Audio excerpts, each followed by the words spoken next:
Well, good evening, everybody. Welcome back to Grumpy Old Git on a Sunday. How are we all today? God bless. Good evening, buddy. Audio and visual, okay? Okay, hello. Thank you, Mrs. W.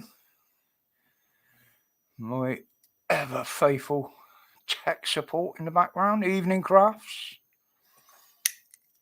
You might hear a few bangs and that in the background tonight. Obviously, it's bonfire night, isn't it? Moo, good evening, mate.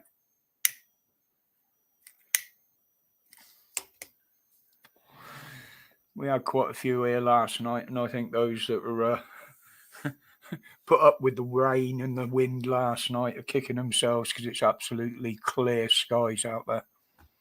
Not a breath of wind.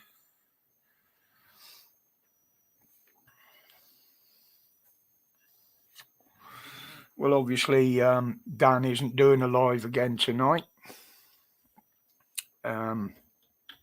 He's still with the boys.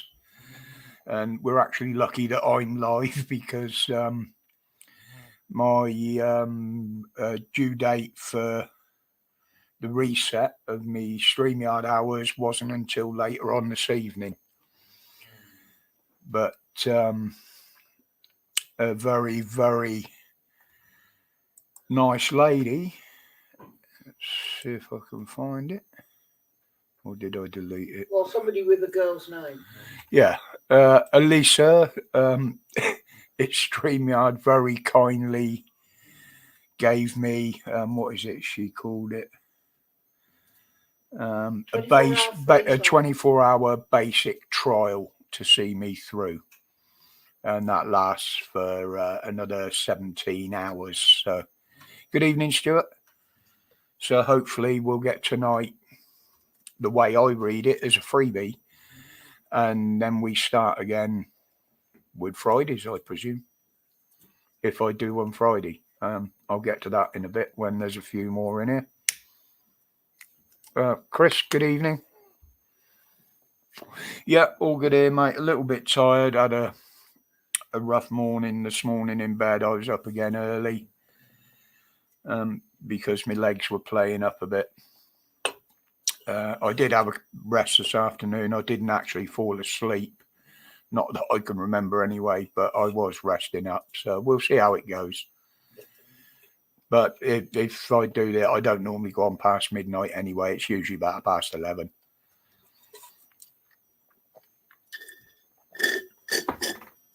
Let's get a drink before I start.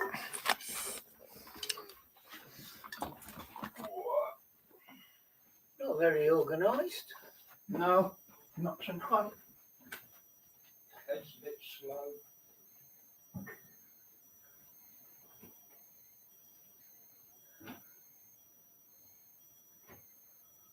There you go. Absolute silence. Just me and the cat. Hey. Total entertainment. Absolute silence. Just me and the cat. You and the cat. Oh yeah, she's on the floor. You see her on the floor down there. JD, good evening.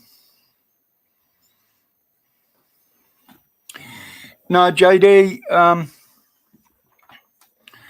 Dan is a good bloke.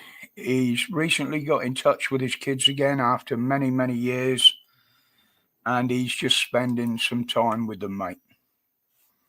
If that ain't acceptable, then tough luck, because I would give anybody my backing on doing that. Yeah, I was up about 4, Stuart. Unfortunately. The trouble is, if I stay in bed, once my legs start to go haywire, obviously I disturb Heather then. And by God, you never ever wanted to deprive that woman of her sleep. Evening, Sean. No, you're not late, sweetheart. You're not late. Got rid of all the hearts and stuff on here in the chat without any dramas tonight. Robert Chuck, good evening.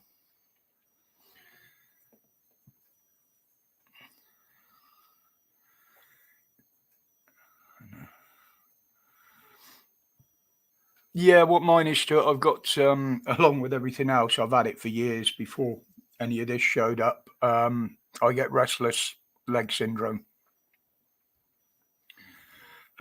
Basically, all my muscles just want to keep moving.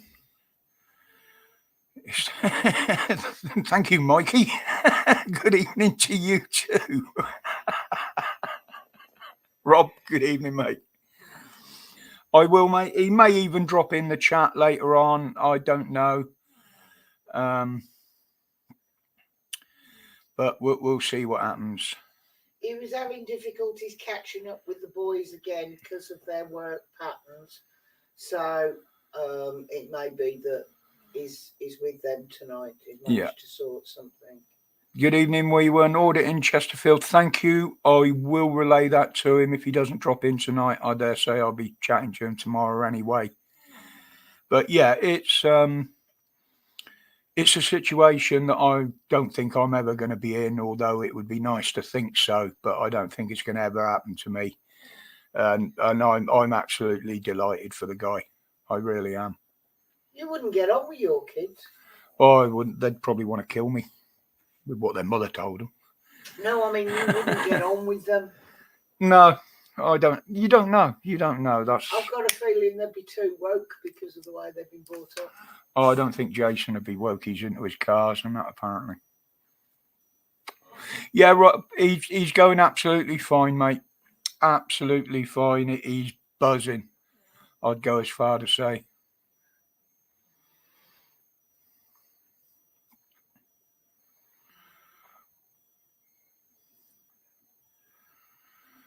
I see one of my two boys. Yeah, JD. Well, I've got a boy and a girl, and I haven't seen either of them for 40 years. So I've only had one contact with them in that time. Well, one of them, my daughter, and a couple of emails, and that was it.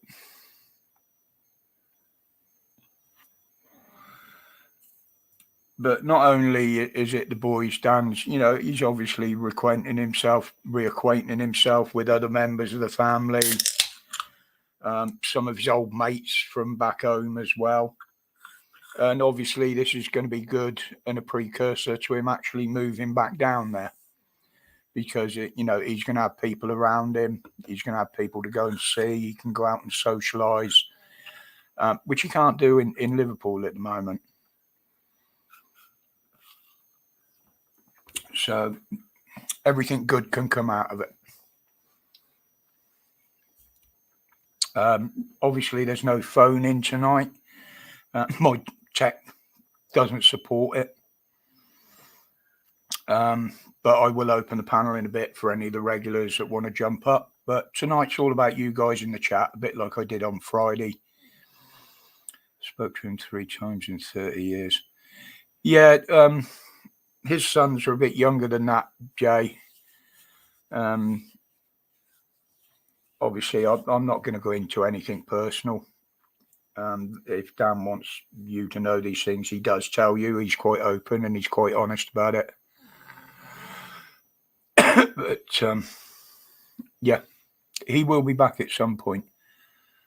And I know he may be staying on next weekend to go and cover whatever happens down at the Cenotaph as well. Whether he will or not, I don't know. It's nothing new, Sean. I've talked about it before on here.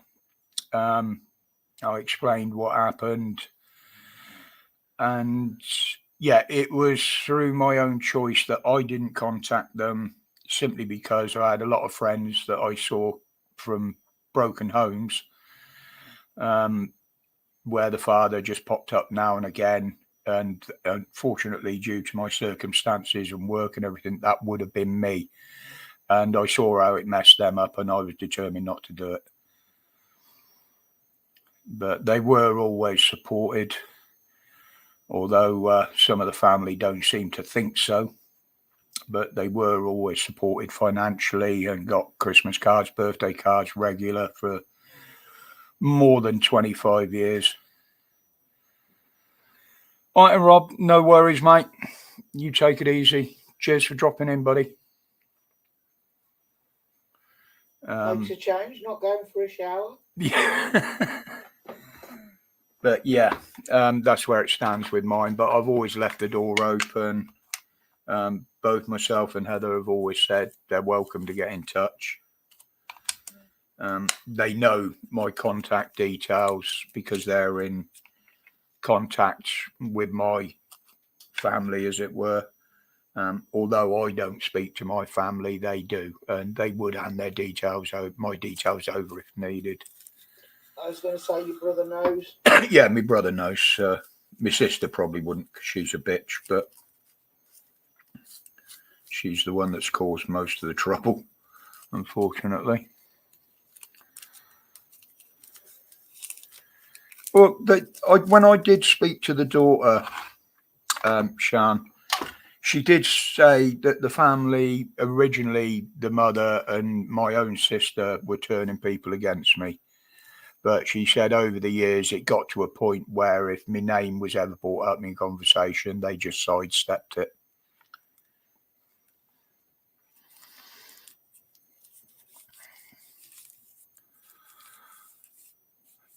Yeah. She was full screw army as well and very regimental, and that didn't cut with me. The younger sister coming home barking orders at me. Hell no. I wasn't having none of that. A few of my mates pointed it out to her as well.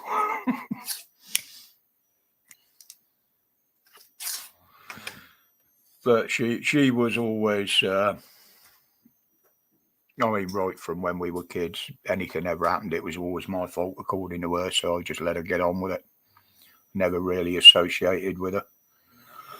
Very rarely saw her. Good evening, Scott. Oh, we got 33 in here. That ain't bad. That ain't bad. As I say, I'm only literally just opening up a stream. So the perhaps regular Sunday night crowd, if they want to come in and have a chat, they've got somewhere to come. And that's the only reason I'm doing this. Yeah, we're all missing Pat, but there's no nastiness behind it, as it were. Everything's good.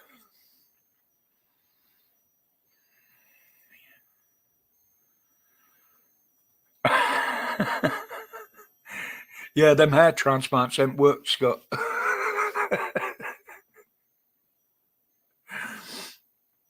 Gone a bit grey overnight as well. But I've only actually spoke to him. I haven't actually seen him to see how the hair's going. But I dare say when he returns, he will catch up with us all with all of that and let us know. So how's everybody else's weekends going so far? Fireworks, hot dogs, apple bobbing. Sweets, yeah. Mickey Mouse, good evening, mate. How the devil are you, sir?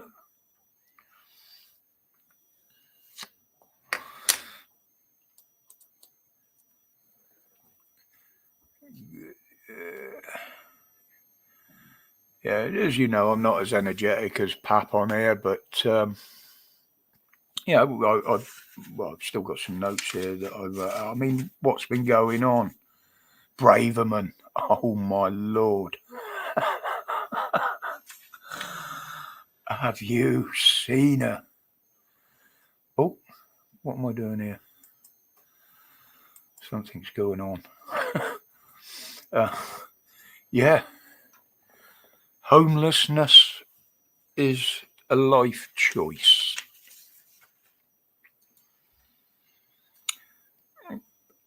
I wouldn't say it's a life choice. Some people are driven to it. Some people are there because of their own actions. I won't go too much into the fact where she said there's a load of drug addicts living on the street, because I know damn well a lot of those only turned to drugs once they'd been made homeless for various reasons. But what a ridiculous statement to make. You know, are they going to bring back and actually enact on the vagrancy laws, make it illegal to be homeless? Well, where are they going to put them in the prison to fill? Yeah. We had more than enough room to put our homeless if you look at what they've been home in now. If they can do that for them, they could have done that for our homeless, and it would have probably been more than acceptable for them doing it, rather than what they're doing now. And you don't mean hotels? Yeah, and I don't mean hotels.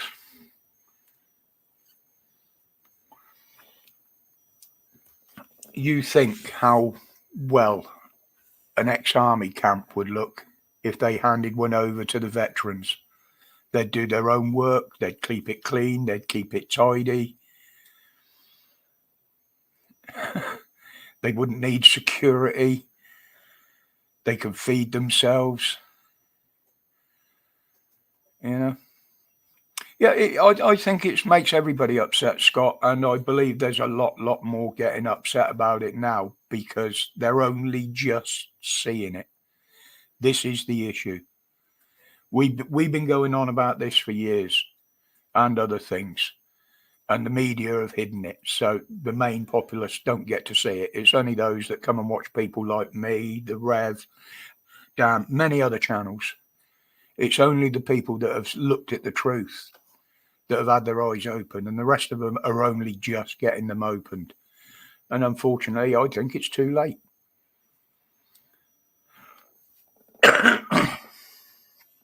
I was chatting to somebody the other day, can't remember who it was now, but I actually admitted that next Saturday, one way or the other, good or bad, will be a turning point in our history. The history that we're creating today. Next Saturday could be a very big turning point in our history. Yeah, and it's not just the populous crafts, believe it or not. To a certain extent, those that I lovingly call the shit shower in the house of power, they get shielded from a lot of it as well, believe it or not. They have actually got a committee that they set up themselves to actually do that. Tony, good evening. Paranormal Channel X, good evening, my dear. Thank you for joining us this evening. But all this in the news now is basically it's smoke screening, because everything else is still going on in this country that was going on before. The cost of living, people suffering, people losing their homes, people losing their jobs, and there's nothing about that in the mainstream now. It's all war. Yeah, they would, Beardy. They would absolutely love it, mate. It's something they could be proud of, and they would work hard to maintain it. I know they would. I know a few of them, and they would love something like that. You know, just somewhere to call home, and it would be like a little community amongst friends that suffer the same issues, have the same problems.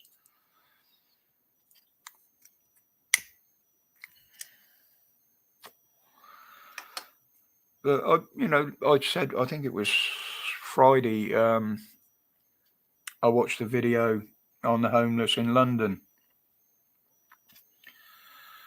and apparently it was 24 quid a night to stay in one of the shelters. I've since found out that it's only 14 quid a night here in Birmingham. You never know. At one shelter. Might need it at some point, the way things are going. But 24 quid a night. That's what they're charging. You think how much they'll pay a night to house one of the immigrants. And apparently there's a load more on the way. They're handing out visas like confetti at the moment, from what I'm seeing. Yeah, old Mizzenut, Stuart. How many people spent 2 or 3 years in them?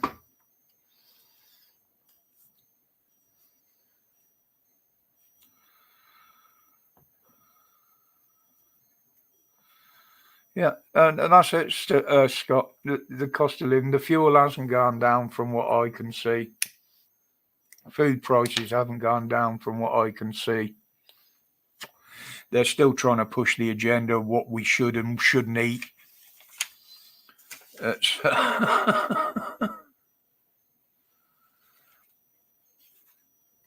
just having some look at some notes here. Oh, yeah, that was an interesting one. They're looking into the homeschooling again. Now they wanted everybody that was homeschooling to register, obviously, because they want to know where the kids are. But I believe if a parent has got the education enough to educate their kids at home, I reckon they should be free to do so without harassment from the government. And I do believe now the government are only doing this because they're frightened that the kids will get a proper education. They'll learn to read and write properly. They'll be taught to think for themselves, which is the most important thing. And obviously the government don't want that. But yeah, what they're going after them this time for, I don't know. But it's obvious why, I think. Are you homeschool paid? Not usually, Chris. As far as I know, someone might put me right on that. It's not something that I've been through or know. Most of the people that I know, my age, we were all educated properly at school the first time, or most of it. Homeschooling only existed if your parents were teachers. Yeah. Or you lived in the middle of nowhere. Yeah. Or you had enough money and were one of the elite where you could pay for a tutor. Yeah, well. And I did see both sides of that scale. My mother was a chef. She used to run the kitchens at a public school, private school, where you used to get foreign princes go there to be educated and politicians' sons and stuff like that. And I used to go up help my father cleaning the classrooms in the evening. It was a part-time job he had just to keep food on the table. And I can remember as a 14-year-old, 13, 14-year-old trying to strike up a conversation with some of these kids. And even at that age, a normal working person, I'd say, although I was young back then, you couldn't hold a conversation with them. You really couldn't.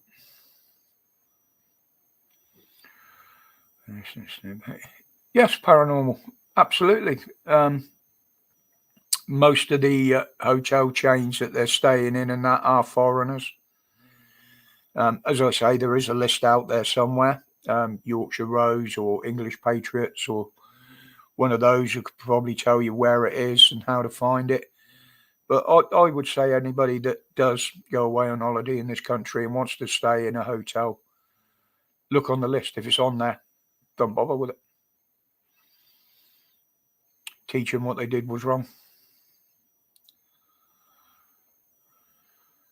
Yeah, fuck you. There's nothing wrong with it. I mean, I've known millionaires that were never, ever had any schooling. They went out and done the job. Qatar own a lot. Saudi, a lot of these companies, the Saudis have got their fingers in the pie. That's why our government like to try and keep them sweet, obviously. You know, don't forget these countries are still the ones that will cut your hands off for stealing, basically, and behead you for other things. You know, personally, countries that still do that as punishment, I don't think they should be involved with them. Evening, Holly.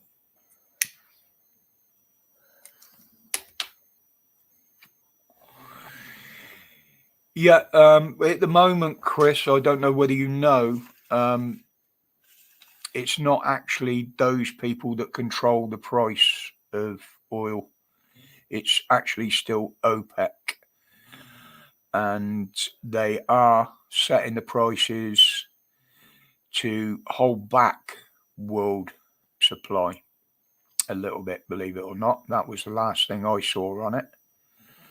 They were restricting the market slightly to, I believe, try and artificially keep the prices high. So it's not the wells and stuff like that. It's actually OPEC that control the sale. It's not too bad here at the minute, Sean. It was a bit cold this morning. I think later on tonight it'll be cold. The sky's absolutely clear out there. I can actually see a few stars through the window here with the lights on. But our heating clicks on when it's needed. Yeah, it's on a thermostat. It just clicks on when needed.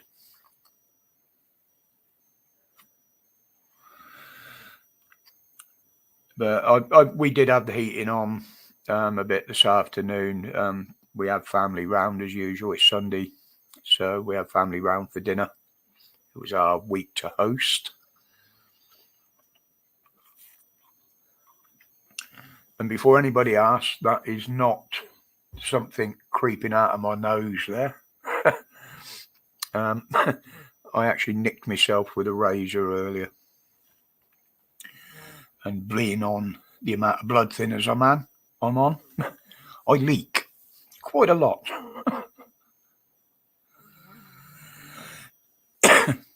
Yeah, we've had no rain today, Sean. I think we had one little shower this morning. That was about it. There was one this afternoon because Kev had to come in. That was when I was asleep, was it? Yeah.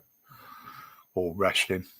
And that was a good bit of news because one of those that were here today for dinner, the future son-in-law, very kindly went out and cut the hedge out the back with the hedge cutters for me. So that's one bit of energy I haven't got to find. I had intended to do it myself, but it's been raining all this week.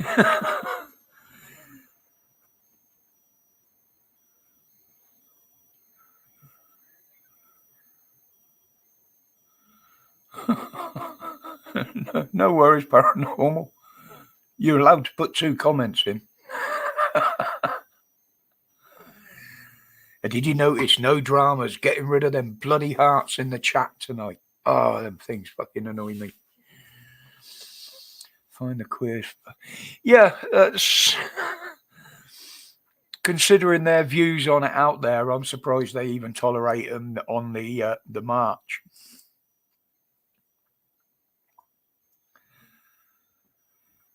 But I did notice the police tactics in the one yesterday, although they said they were going to clamp down and go harder. They weren't picking on the main force, as I'll call it. They were picking on groups that were separate from those, like the ones in King Cross Station. It was quite amusing watching them run back in and drop the barriers down for their own safety, as it were. But yet again, they proved this lot will not take the bullshit. They will fight back against the police.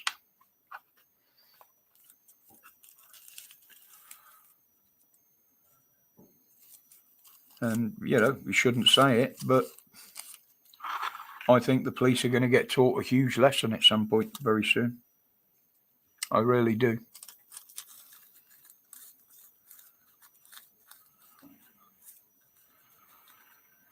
Well, the thing is, Mikey, now you've got the government saying, yes, all right, these and I'll call them protest because they are. They're not a march. They are a protest with the way they're carrying on. They've said that they, under the law, they are illegal. But she hasn't actually said she's going to instruct anybody to stop them.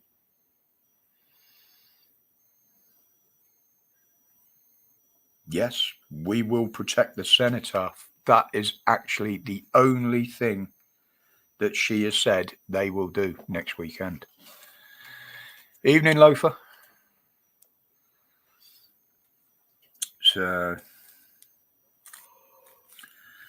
it's going to be a case of wait and see, unfortunately.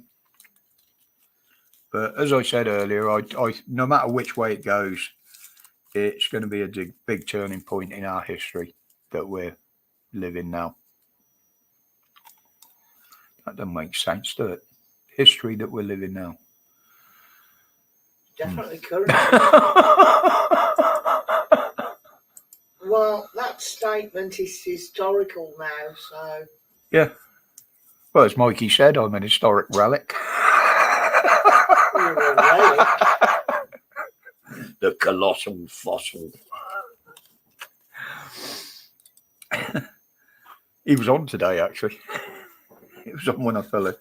But yeah, I must have fell asleep because I was watching that laid on the bed this afternoon and I didn't see the end of it.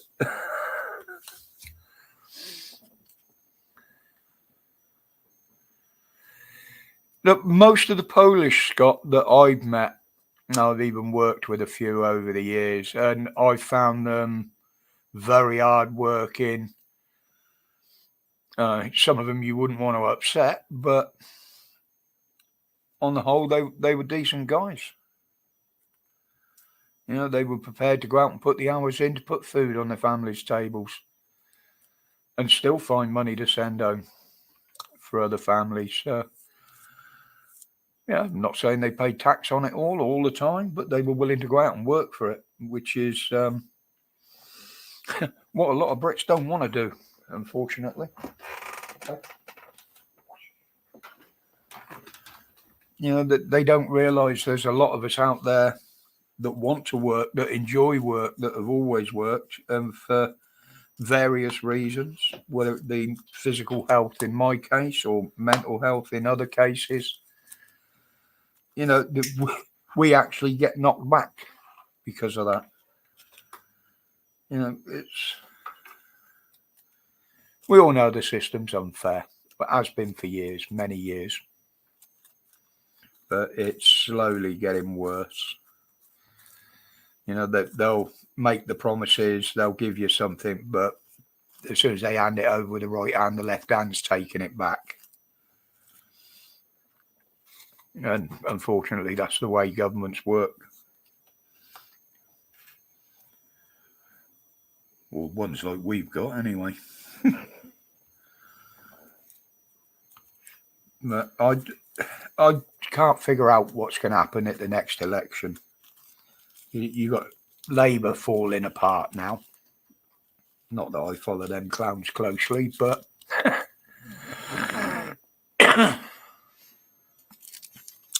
and I don't believe, although all these independent parties,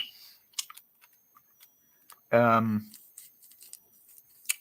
they talk the good talk, but I don't believe they've got the experience or the clout to actually run the country.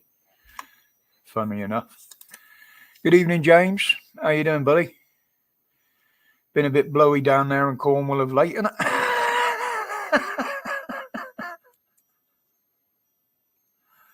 Oh, hello, for no worries. Just don't forget to take the marigolds off. I don't know if he has Paranormal X. I don't go looking for him. But if he does pop up in my feed, then if it's something I'm interested in, then yeah, I will watch. But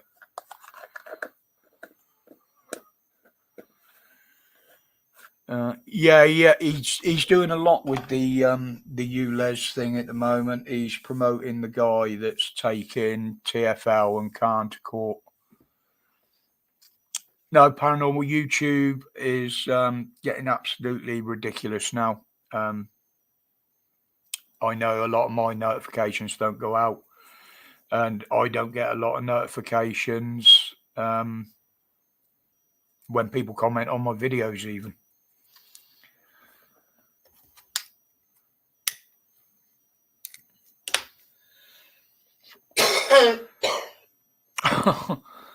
Yeah, it did look a bit rough down there, James. I watched the Nuki Town webcam now and again, and plus you got Cornish Maid, who's posting daily pictures and videos on Facebook. That's always nice to see when she does that. There was a video there she put up of Baker's Folly up on Pentar Headland, and it showed the building where I lived, although it's been rebuilt now and remodeled. But it showed how the waves, the spray from the waves can come up and hit the building and that. And I used to love it, laying there in bed, watching the waves hit the window, as it were.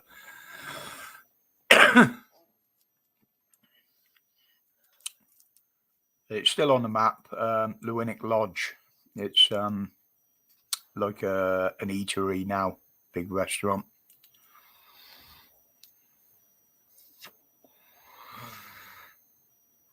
And I've known and met people from all over the world over the years, and I'll be honest, including the Muslims that I've met and what have you, I don't think I've ever met anybody that's annoyed me, been bad, said anything nasty or anything like that. They've all been reasonable people.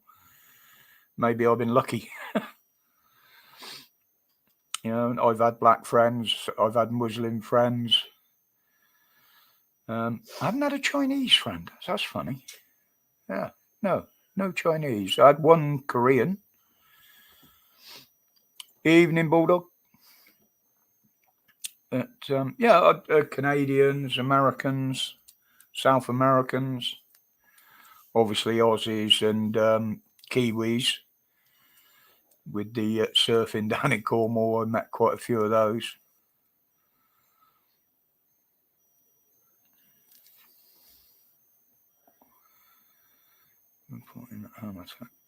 Yeah. They've been, the government have been having a word with them, Stuart. They've already put out a thing. Sky News actually put it out on the BBC, said they were hauled up about their dramatisation of live reports and how they shouldn't really be believed, which I thought was it's like an internal war between the mainstream media channels as well. It's quite funny to watch it.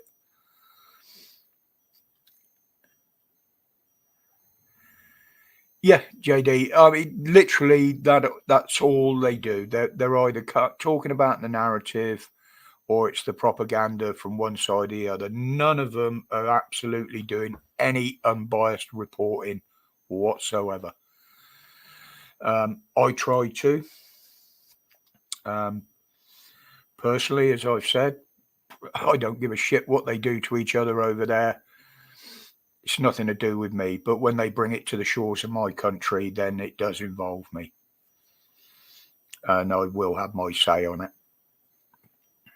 You know, I'm fine if you want to protest for your own country, your own religion. Go ahead, but don't fucking do it here. You know, all you're doing is annoying the people you're asking to help.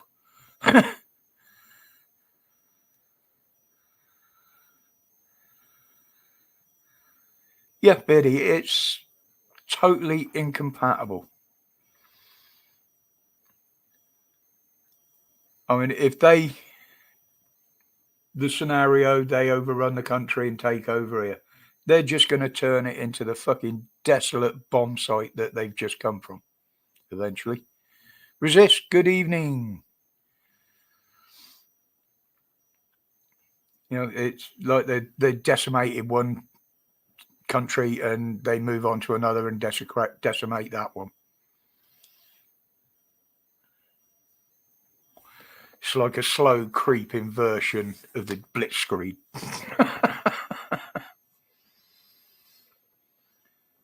Yeah, the only thing I found with the Germans, Stuart, it's very hard to get round their sense of humour, as most of them haven't got one, from what I've seen. But yeah, nothing wrong with the Germans.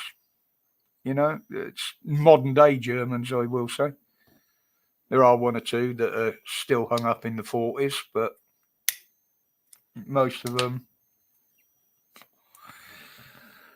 And they were one of the ones to realise how big a mistake they made by abiding by the EU on immigration, didn't they? Sweden was another one.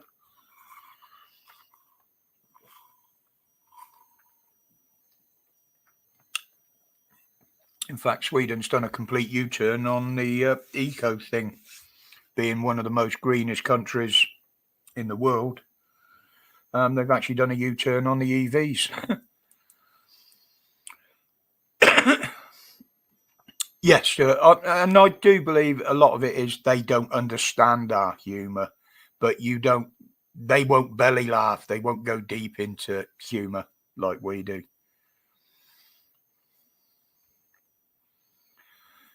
I wish to talk about events. Yeah, a lot of them don't, Chris.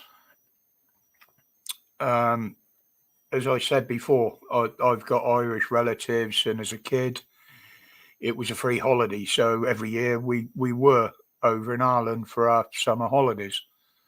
And we were over there during some of the troubles, obviously. They knew my sister was in the British Army. They knew we were British. We used to take our car over on the ferry. It had British plates on it. But nobody bothered us, that they didn't talk about it. We knew people that were connected to some of it. We knew people that were involved. But again, if they turned up, they never talked about it, and we never brought the subject up. You know, we were there on holiday. The only one that was really affected by it was one of my uncles, who actually lived in Dublin. When the O'Connell Street bombings happened many years ago, they blew his father's furniture shop up. Luckily enough, they were both out at the time, but they were across the road and did get thrown through some windows or something, from what I was told. But that's all. I don't think it was targeted his shop. I just think that it was a bomb planted on the street outside it. But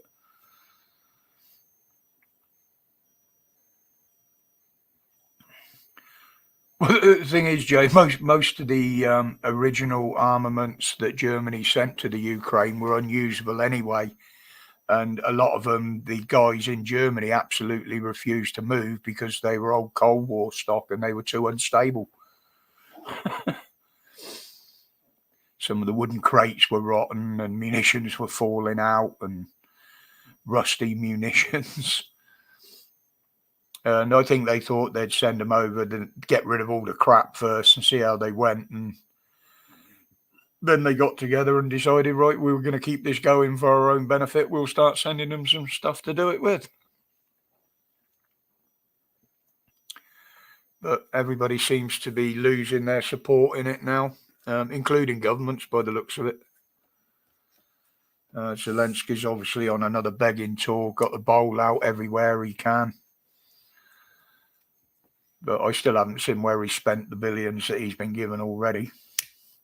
Apart from his nice houses. Oh, yeah, except for his nice villas in America and what have you, where he's going to disappear to after it all.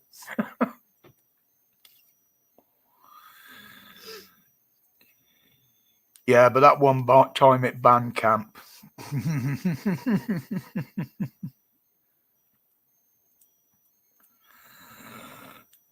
Well, we aren't caught at 9 billions for war, no money for the poor. Yes, Chris, exactly. I saw that as a headline the other day, and I totally agree with it. There's everybody begging for our help. Our government are fucking giving everybody a bit of help, bar us. And they've literally, where the public now, if they're asked for help, many won't bother because we're not doing enough to help ourselves. So we can't help anybody else, you know.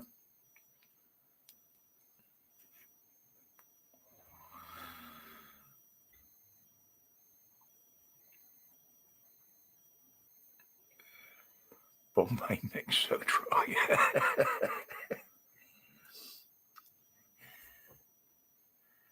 Right, well, what I will do, I will open the panel. But be warned, if you don't come up on camera, then you don't get up. I know some of the regulars might drop in, but as I said tonight, I'm trying to concentrate the same as I did on Friday, because once I've got the panel open, I do tend to concentrate on that, which is a little bit unfair to everybody in the chat. So I do try to keep an eye on that now. I don't like it, Jay. It's I've got a false teeth. I've got a plate in the top, and any little bits crunchy stuff like that gets under the plate. And if the plate's glued in, it irritates for bloody hours. I remember until my daughter was 4. Yeah, sorry to hear that, Sean. What I actually did was, when we got married, I won't say it was a forced marriage, but she come off the pill without telling me or talking about it. That's why we got married originally. The reason was divorce was because she did it a second time, at which point I'd got no trust in her. And as you know, if you ain't got trust in a relationship, then it's not a relationship. But I'd already bought and paid for my house before we got married. So that was always mine. But what I did, we sold it and I put the money in trust for the kids. Simply because it was easier for me. It means I didn't get anything out of it. But it also meant that I didn't have to worry about maintenance, birthdays, Christmases for them. They used to get given a certain amount, or the mother did every year.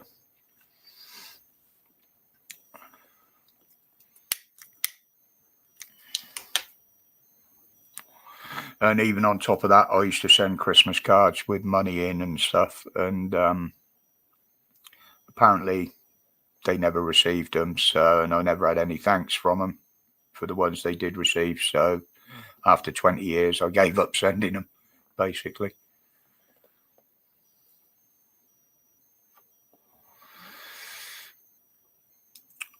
Shack flat with a cockatiel. Well, I got one little miserable bitch of a cat, which is laid on the floor down there. I don't know whether you can see her. And the lovely Mrs. W. 1 or 2 spiders, but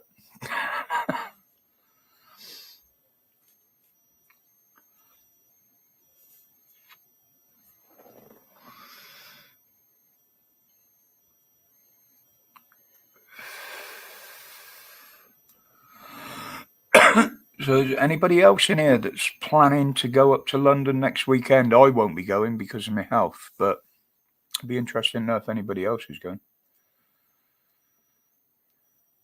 Yeah, that is the problem, Sean. They're pricing us out of it, but then they'll quite happily take a contract from the government to put immigrants in, even the private rentals.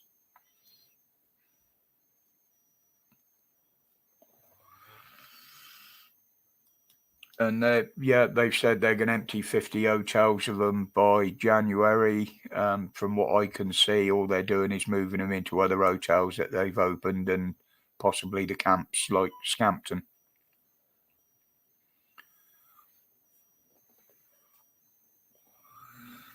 I mean, they keep harping on about that. Hello, where'd the bloody chat disappear to then? Did your chat just disappear? I wasn't watching the screen 100%, but I didn't see it flicker. Oh, mine disappeared for a few seconds then. Jay, everybody needs a Mrs. W. I've been made some very fair offers, but not a chance.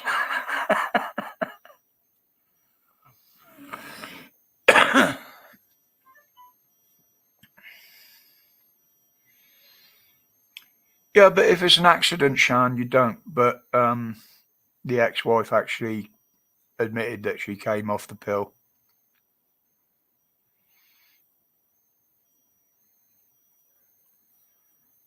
And as I say, when she done it the second time, that was it for me.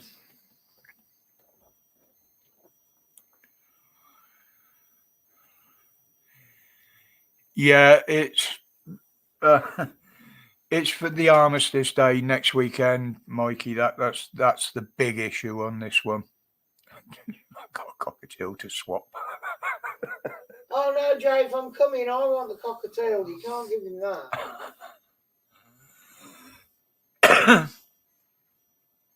And there's the chat disappearing again. No, mine's fine. Unless it's YouTube playing around with the streams again. I know that they have been monitoring them live. I'll be in Liverpool. Yeah, I think there is one up there as well, Paranormal.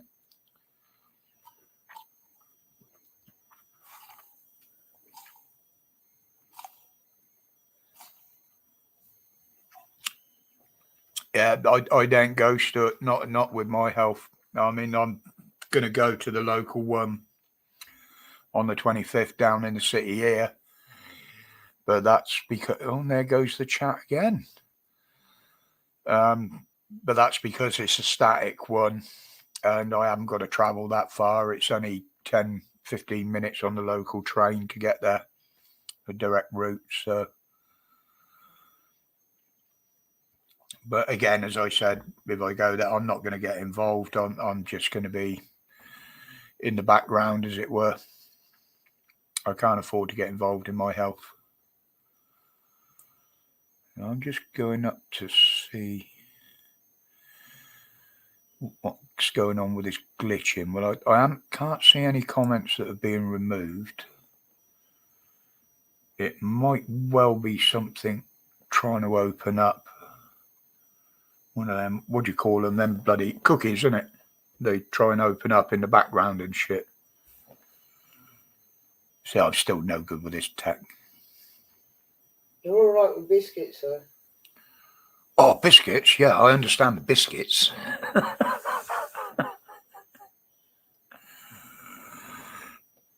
It just happened. Yep, sometimes. But they always did, didn't they? They always said never absolutely rely on the pill, always use another form as well. Personally, I'm quite surprised with my antics as a young man that it's only the two I've got. That you know about. That I know about. Yes, obviously. Thank you for reminding me of that.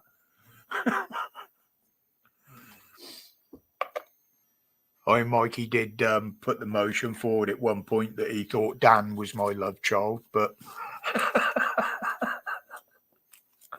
there is no way he came from my loins.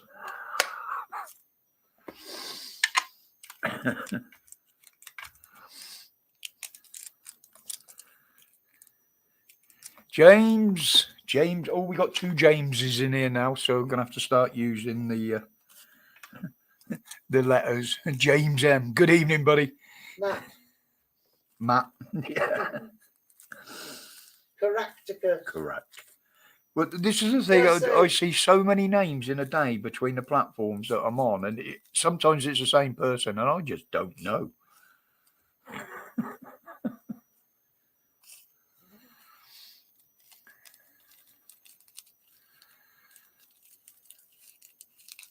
Good evening, Unc.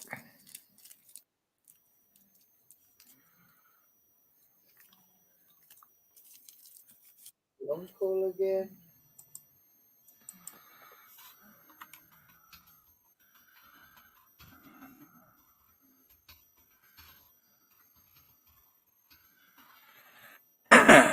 Oh, we got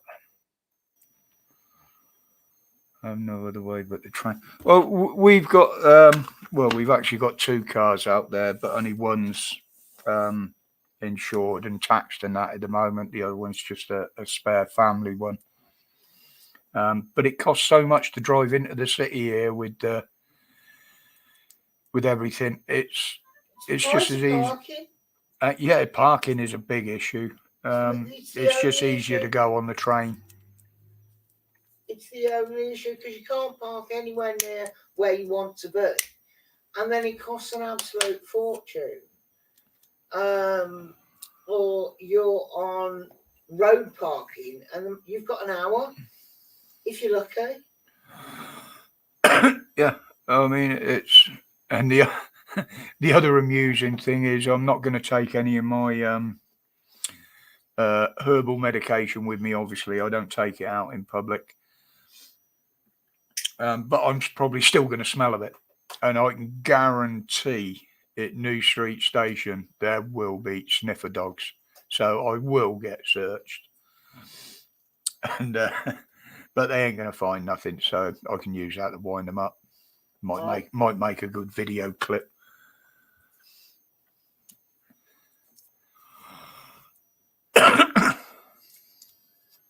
Is there anybody in the chat here tonight that might be going to the Birmingham protest at the end? Yeah, is there anybody in the chat? I know there are some people that are quite local to Birmingham.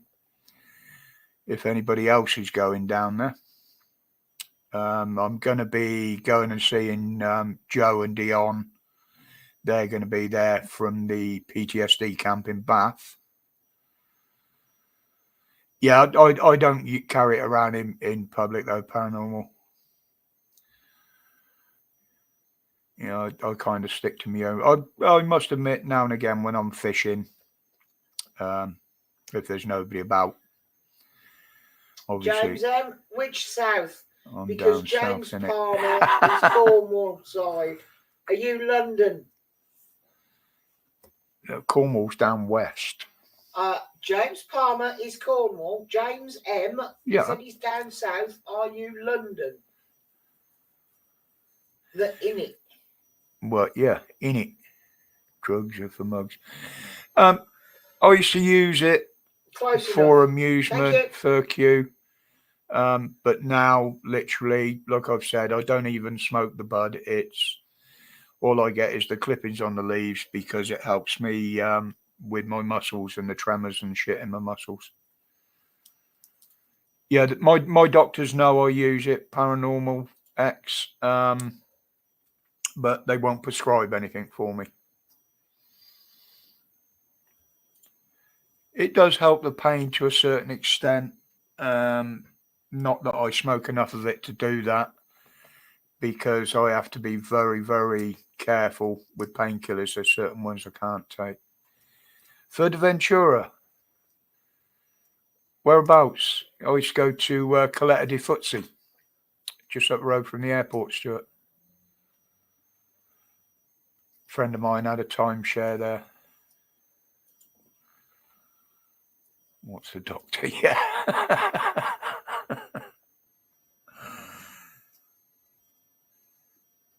Caleta de Futsi, yeah, just up from the airport.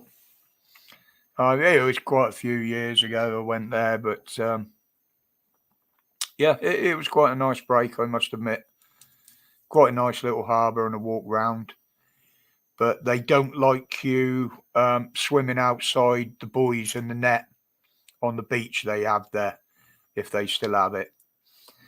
Of course, yeah, I'm out there swimming about, actually doing fishing. It didn't cross my mind, but the fact that they've got a lot bigger and a lot more dangerous sharks around there than we've got on our coast. And funny enough, I run into the same problem in Sicily. A lot of people, well, most people know now, but in the Mediterranean, there are actually great whites. And again, I totally forgot about that.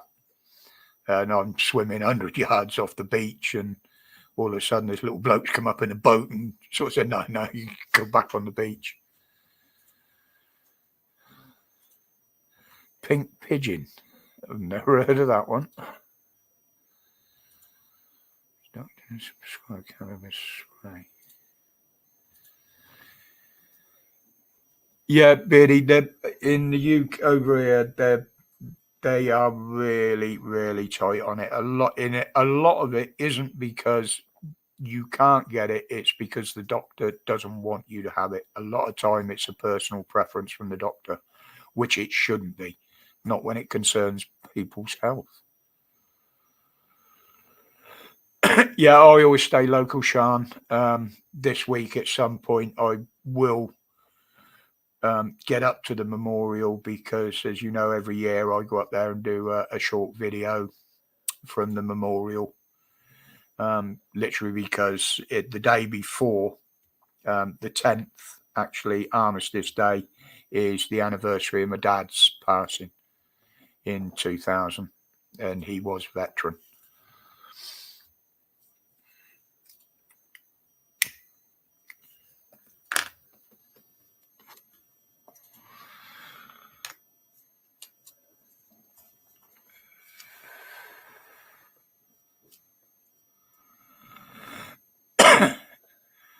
Oh, and there has been a couple of pictures emerged of me on Facebook lately that look like me. I can assure you they're not.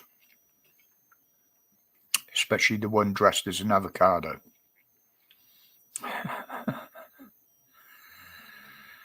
Pick up the in it thing from Cornwall and Devon. Annette. It's not in it, it's Annette. It's En, Cornwall. Right, Nancy? Right, my lover? Chris, I'll tell you what, for my next live, I'll dig a picture out. I've actually got one of me dressed as Santa at a kid's party we used to put on at the pub every year. Smiler, good evening. But you didn't look like anything like you did on those. You didn't look anything like the guy on in the avocado. Because you look like that now. Oh, no, I'm not connecting it to that. One of you in the hot tub is special. The one in the hot tub, I think you'll find that was God Bless, Scott. I can't remember if it was him or Dan put it up, but that was quite some time back. Well remembered, mate.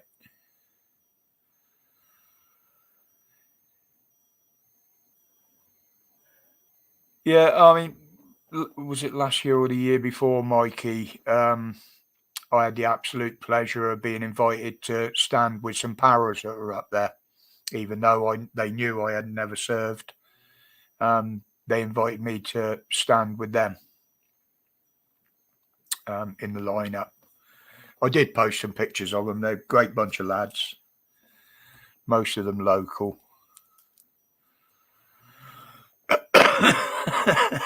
Never say no to free drugs, kids.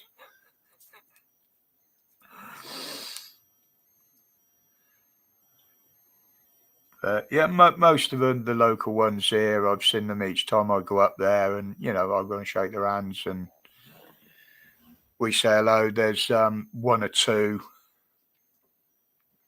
that view the same things the same way as I do.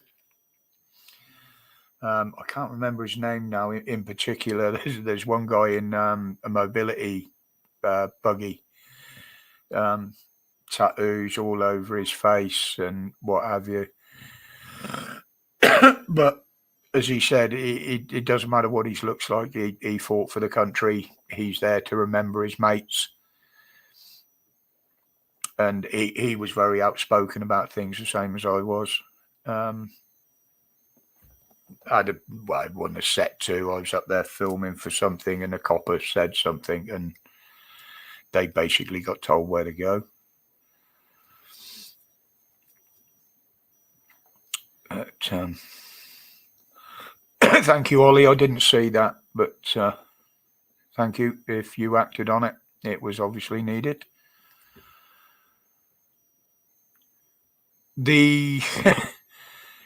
Yes, they've got millions. Jay, someone exposed it a year or so ago. They do a lot for the veterans, but I do believe they could do a lot more with what they've got.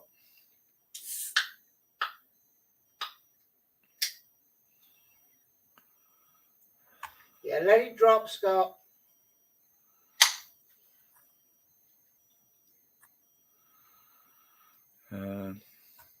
No support. Queue's been timed out. Oh dear. Well, I only got a notification that the message was deleted. Yeah, Molly's deleted the message. Okay, and yeah. timed him out. Fair enough. Yep. No, Molly's. And I appreciate Scott was probably typing that while all that was going on. But the thing is now, let it drop.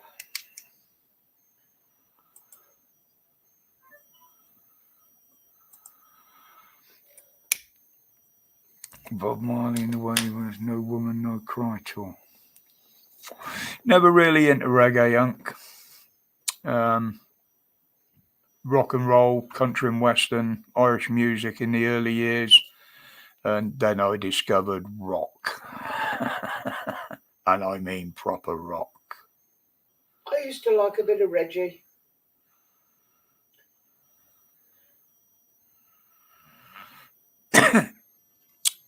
The thing is, I always believe if the government, all this money they spend or allegedly spend on our veterans,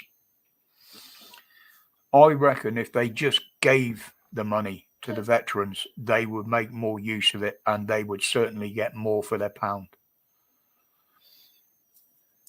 All these government contracts, like modifying these camps and shit, all the prices by the contractors are so many percent inflated to what a normal business would pay for them. I mean, they reckon that it's going to be into the billion for doing Scampton at the end of the day. Yes, James, Sabbath, Hawkwind, Ozzy, Motorhead. I did like some of the other ones as well. Scorpions, groups like that.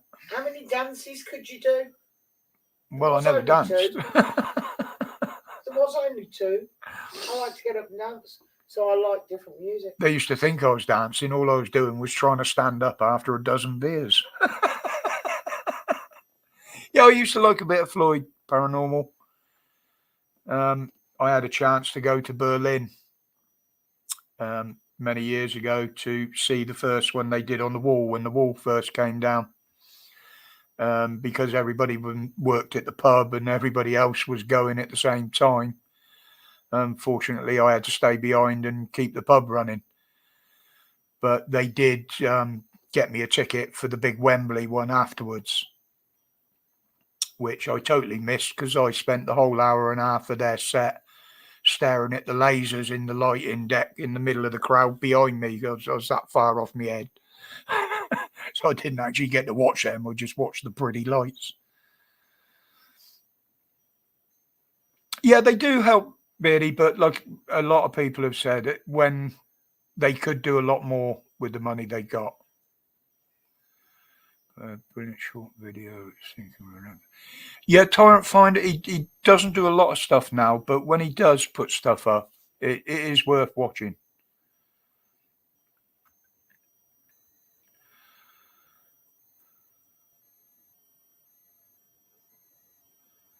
Funny enough, what's that genre of music? Genre, that's a big word for a Sunday night. It's a big word for me any fucking night. Within Temptation, what do you call that? Is that goth? I don't know which one's Within Temptation. Is that one of the bands that you listen to that I can't stand? Yeah, there's only a few of their tracks I like. What's her name? Sharon Den Adele. The CD I say isn't coming on holiday with us. Yeah. But yeah, within temptation. New metal, is it, Loafer? Emos, that's it. Emos, isn't it? Emos. But you know, and it was quite funny because I like a few of their tracks. I've actually got a couple of their albums. Well, CDs as it is now. I still call them albums. And this isn't so long back. Heather actually noticed that they were playing at the NEC locally. Would I want tickets? And I'm like, come on, look at the state. Do you think I want to go and stand in the middle of all them young emos in there, like the living dead? I mean, I like some of their music, but I wouldn't make a point of going and watching them. I wanted to go and see C6 Steve. Yeah, C6 Steve, I'd prefer to see in a small venue. You know, where you can actually sit there and see and not sat at the back and just hear it. Like, obviously, should come to an emo night with me. Yeah, come on, it ain't going to take a lot to make me look like death, really, is it?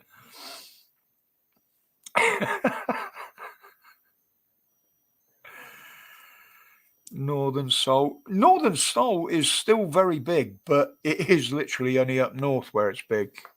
I mean, there are one or two clubs down here that do it, apparently.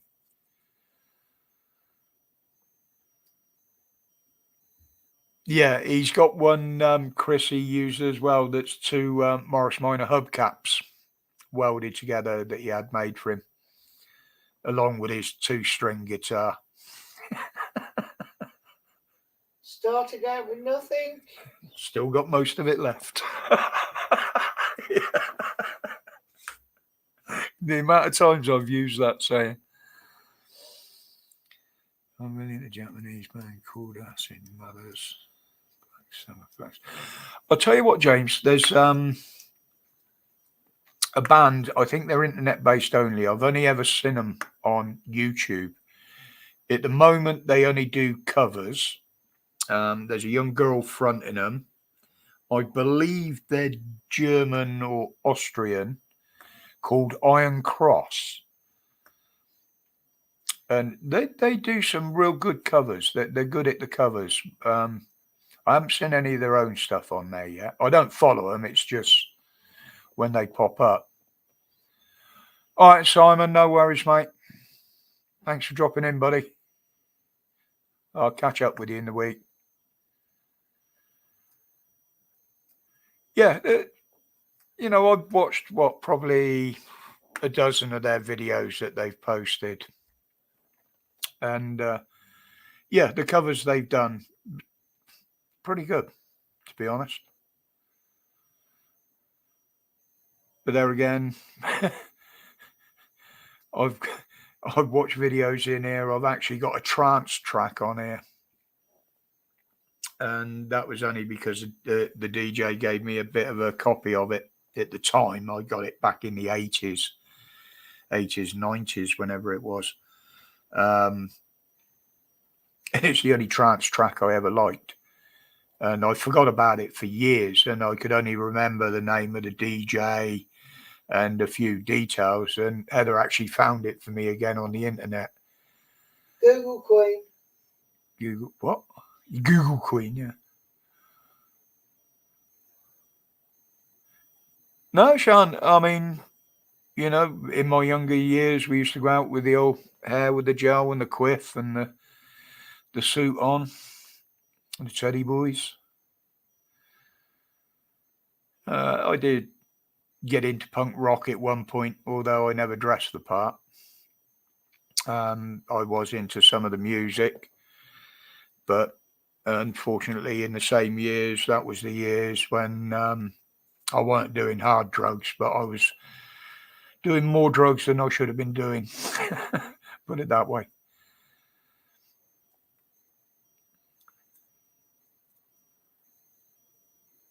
I mean, you know, you go down to Brighton every year. Obviously, I used to be into my bikes, as you know.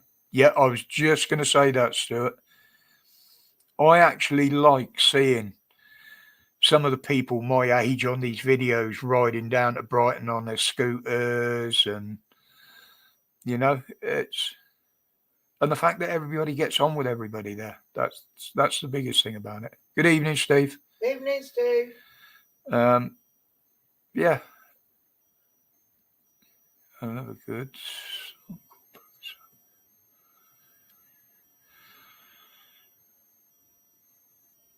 Yeah, there are a lot of songs that have been written out of tragedy, Beardy. Sadly, a lot of them aren't by the people that have lived through or been through anywhere near them tragedies. But yes, sure, Quadrophenia, that was an excellent film.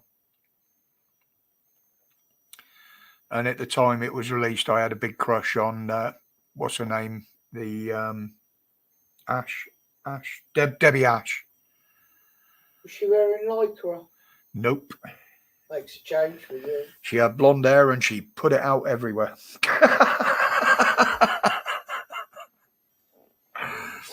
Leslie Ash, that was it. Leslie Ash, wasn't it? She ended up a cripple, more or less. But it still gets played now and again. In fact, it was on a couple of weeks back on one of the Freeview oldie channels. Yeah, Leslie Ash, JD. Yeah, that was it. Played the Checkout Girl. And if you look in the background, there's quite a few people that were in that film that weren't that well known back then that have become quite well known actors now. She was Mrs. Botox. Yeah. Oh, she did have a trout pout, didn't she, when she did that? Jesus. You could imagine when you finish with her, you'd lick the lips and stick her in the corner of the window. And she stays there until you slide it to the corner to get her off.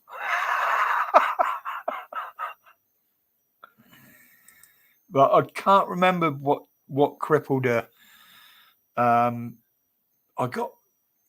It weren't drugs, alcohol, or anything like that. It was something to do, if I remember rightly, she had some disease in her spine or something. Yeah, and that was long before any of the ones that are doing it now were even born. She did that.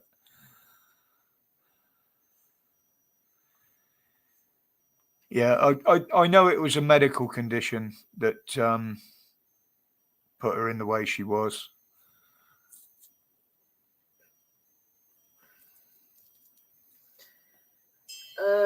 She had an epidural needle come loose. MRSA got in there. She was left partially paralysed for months with the infection. There you go.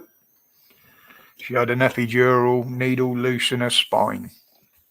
But it was the MRSA that got in that did the damage. Yeah, I knew it was a medical reason. Yeah, MRSA. Sorry, Scott. Not sepsis. See, I've got my admin behind me. I don't get time to Google anything, but she's beavering away there. And she's had a clear week this week. I haven't had any tech issues to speak of, other than Friday, the panic over trying to get rid of the hearts off the chat. But I've learned how to do that now. I've even got steps to go through if I forget.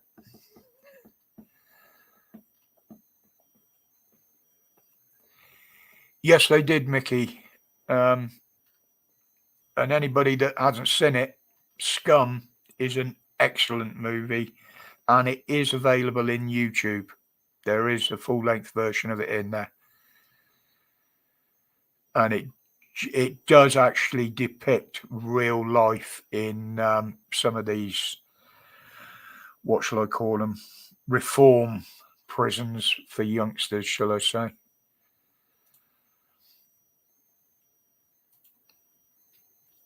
Yeah, because Ray Winston was the headliner in that, wasn't he?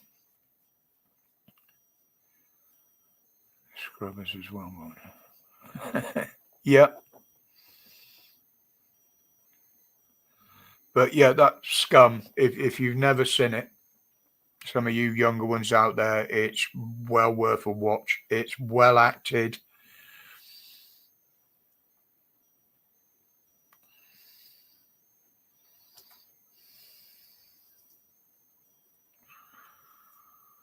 Yeah, where's the tool?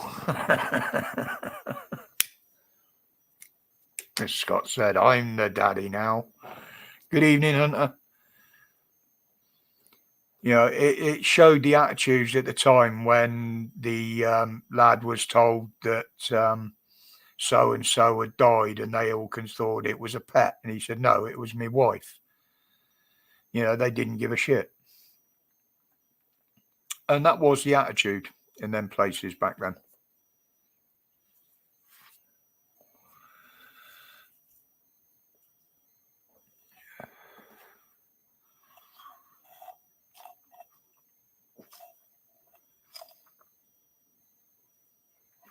Yeah. The last time I watched it was about 4 years ago, Sean. It only came to my mind literally because it popped up in my YouTube feed last week, and things like that kind of trigger. Oh yeah, I remember that one. Yeah, Borstal. That was what they used to call it, wasn't it?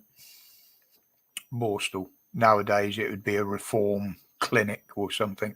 There was Borstal and there was Reform School. There was both. Yeah, that's probably where I got it mixed up then.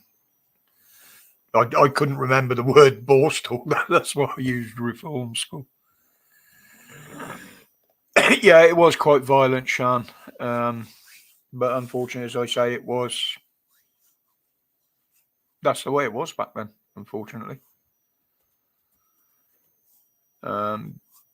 The other one, no, it's not so much thing, but the violence in it and the capabilities of people was Clockwork Orange.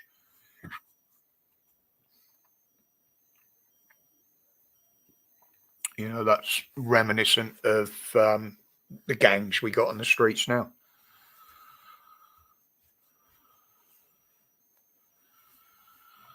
Yeah, that wasn't very nice at all, Scott, I must admit.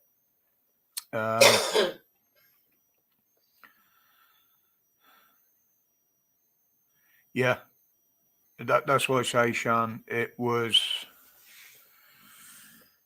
that kind of showed the mentality of people.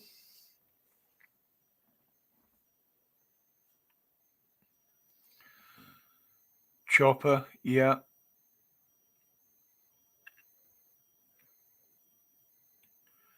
But you know, you look at all the films that are coming out nowadays, they're nothing like them old ones. Yes. Now, to me, a lot of people don't like that one, Stuart, but to me, that was a brilliant film. It was brilliantly acted, and the fact that it was almost true to the real story made it more interesting. No Country for Old Men, yeah. No, they wouldn't, Sean. They wouldn't. I mean, I quite often watch Hi Bleach Demon. Oh God, what's it called? The old movie channel. Is it yesterday? No. Here we go. Oh, buggered if I can remember it now. But there's a channel that just does show old movies back to the black and white ones. And it does show some of the old sci-fi ones as well, which is quite funny to watch. Talking Pictures, that's it. Thank Unc and Steve. Oh, God, right itch. What? The telly. I got there. You got there. It took me a while, but I got there. But generally, if I watch telly, if it's not watching what's going on around the world, then it's either documentaries or old films, or if there's some motor racing on. Although I don't tend to bother with the Grand Prix now unless I'm not doing anything else. Yeah, it is, Sean. I do like channels like that. You know, it does bring back memories. I never was a big cinema goer. When I did, it was usually sneaking illegally. obviously to X-rated.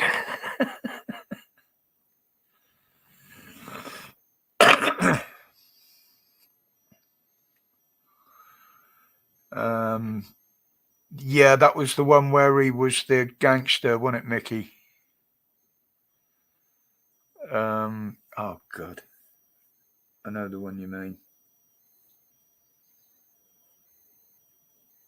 I can't remember it.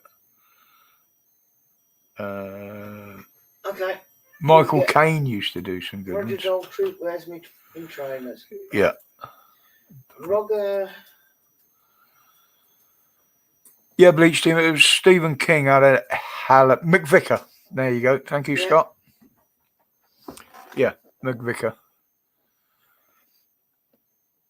Evening, Rippy. Welcome, mate. Yeah, Bleach Demon. Stephen King had big issues with drugs, didn't he?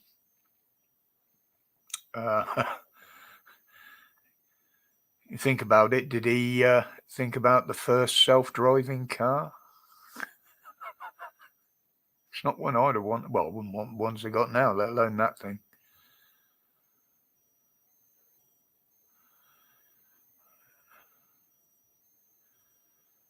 Yeah, but again, Shanti, you see that now. They probably wouldn't let you put it in a film now, but it's quite all right to put things like that in games and let kids play them. I mean, you know, the games that are available to kids to play nowadays are a damn sight more violent than a lot of films I used to watch.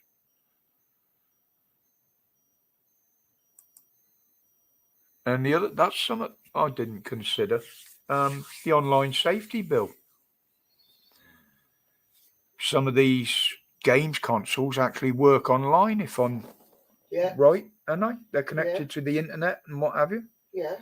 So does their rules on violence and weapons and glorifying death and violence, Grand Theft Auto, are they going to block them? They're going to stop all them? Because under the new safety guidelines, they should do. They should all be removed.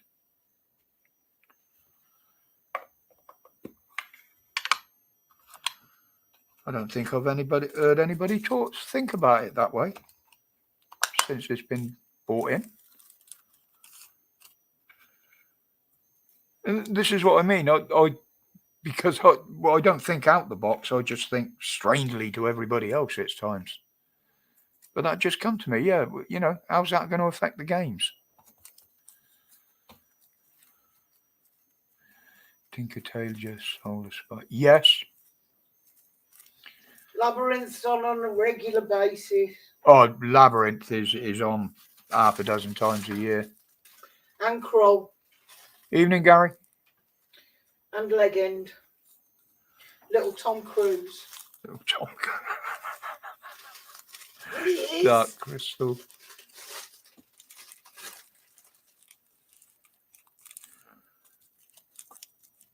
Yeah, I'm enjoying this, keeping up with the chat and that, rather than just catch me if you can. Oh, wasn't that the one with Damon? What's his face, Scott?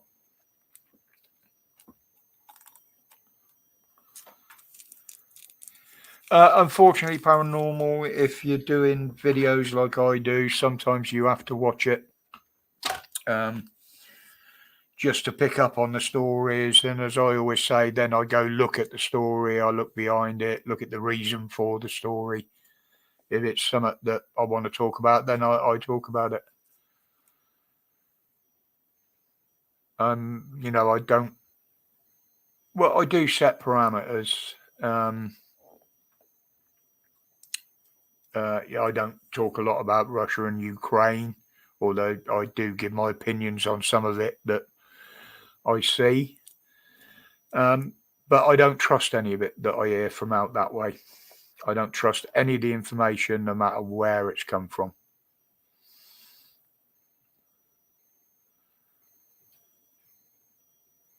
So, you know, I tend to concentrate more on what affects us here. Like Canada is all over the place at the moment. I keep meaning to do a video on that, being as I keep in touch with a few Canadians. New Zealand's gone a little bit quiet since they got rid of Sugar, but and that's the chat keeps glitching here. It keeps disappearing.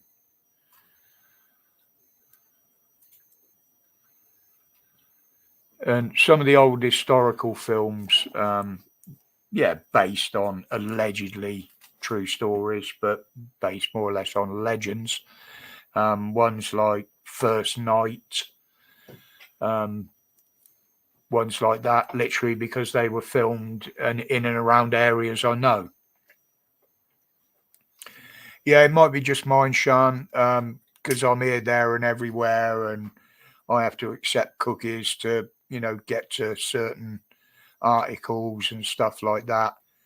That although the computer blocks them, it's like it's trying to open them, as it were. It may be some notification in the background that's been beeping, and it's just refreshing the chat. In fact, if I have a look up here, see that there's an alert there for someone else's video, but it hasn't showed as an alert. So it could have been that. I know YouTube are messing around with it. So Nurse Roger. Yeah.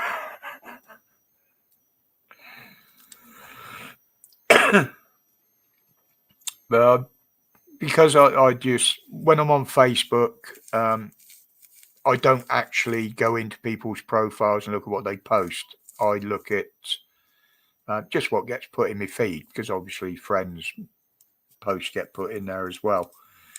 But I've been looking at pictures. There's a page in there that puts up historical pictures of my old hometown in Berkshire, as it was back then, where I was born.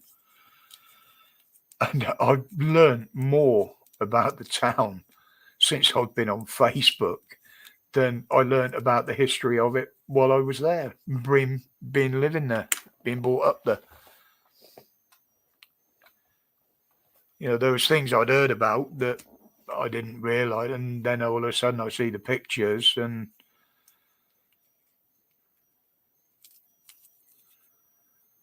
I used to watch a lot of it, Sean, a lot of gore on YouTube before they started clamping down on it, when they were putting some real horrible stuff up.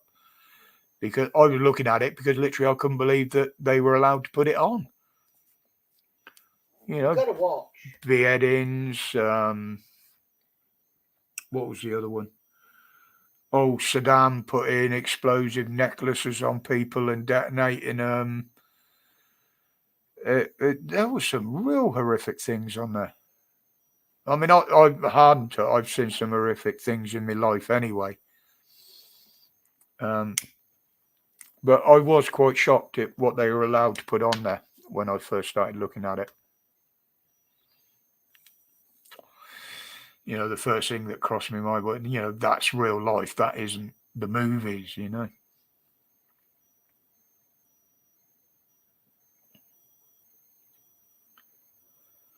you remember Evil? Nice. Don't know that one, James. Don't know that. Tales of the Unexpected. They're rerunning that at the minute, Mickey Mouse. On Drama? On Drama on Freeview.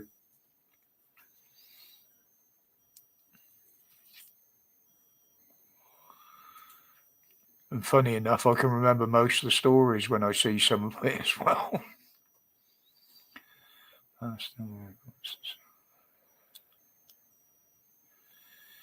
Good evening, CJ. Evil Dead 2. Yeah. That was actually apparently based on a true story as well, Sean, if I remember rightly. I know the young girl had a lot of issues after it.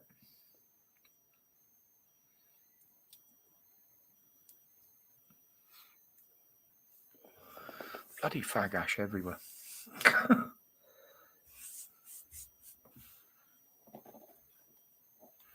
What was was the first zombie movie where zombies actually started roaming around and staggering slowly? Do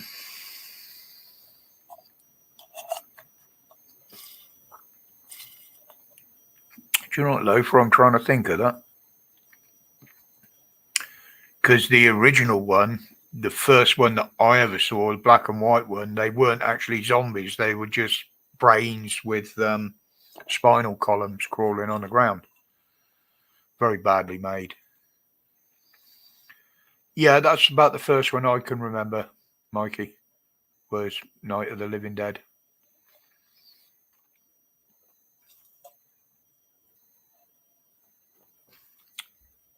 And it always used to be zombies hate fast food because you can run quicker than them until, what was the one with Will Smith? Oh, God, I can't remember that one, what the name of it was now. Wasn't alone. Day of the Triffids, yes, Mickey, with Pat Boone.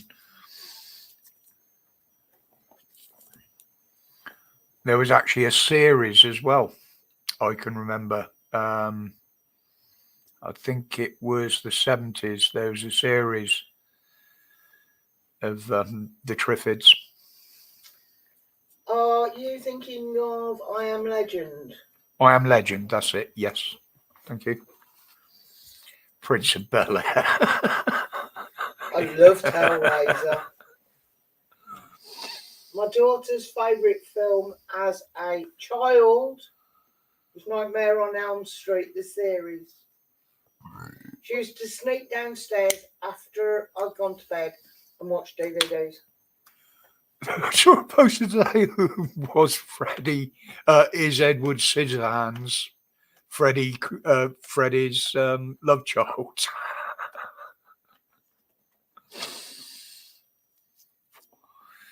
Yeah, most of them have stopped round here, the fireworks show. Yeah, Scott, Life of Brian is probably one of my all-time favourites. It's certainly, to me, the best one of the Python series, anyway. I like the meaning of life was clever.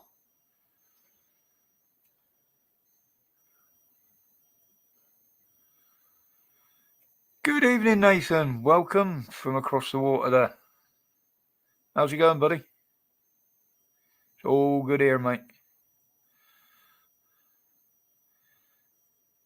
Yeah, and the best bit is, Sean, they're doing a stage version of it. And they were asked to modify the script and get rid of the one in the stadium where he wanted his right to have children. And John Cleese said, absolutely, flatly, go fuck yourself. It's staying in. It's big on Facebook now. He's a very naughty boy.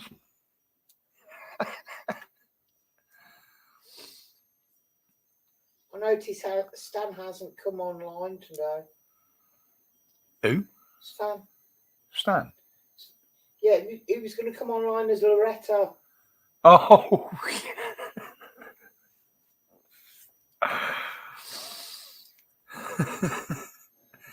trying to keep out of trouble then, Nathan.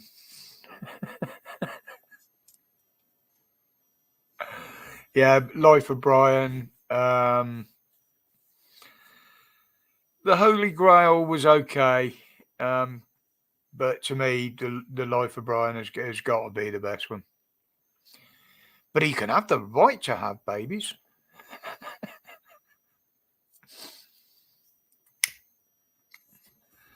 I mean, back in my sort of younger years, shall I call them, most of the phrases that were used in that film were used commonly, daily. Yeah. But what have the Romans ever done for us? What have the Romans ever done for us? Yeah. Roads, sanitation. Well, apart from roads and sanitation. The other one, Mel Brooks. I don't know whether you've ever seen them. History of the World Part 1, and the follow-up was History of the World Part 2. Literally taking the piss out of history, and it is, if you've got the right sense of humour, it's hilarious. What was the cowboy one? Blazing Saddles. Blazing Saddles. They're going to do an edited version today. The 9-minute version will be out tomorrow. Twin Town, yeah, that was brilliant, Sean. We talked about that before, didn't we, in a live? Absolutely piss funny, that one. Biggest Dickus and his wife incontinentious buttocks. Holly, you don't know what you missing. Yes, Steve, he did. He did. It was such a shame because his type of comedy is my type of comedy. Although, yeah, it was portrayed as old-time comedy back then. But Holly just said they watched Blazing Saddles the other week. Yeah. Yeah. And there was there's a channel on YouTube that does Americans' reactions to everything, and they watched that, and it's funny. Porkies, yes.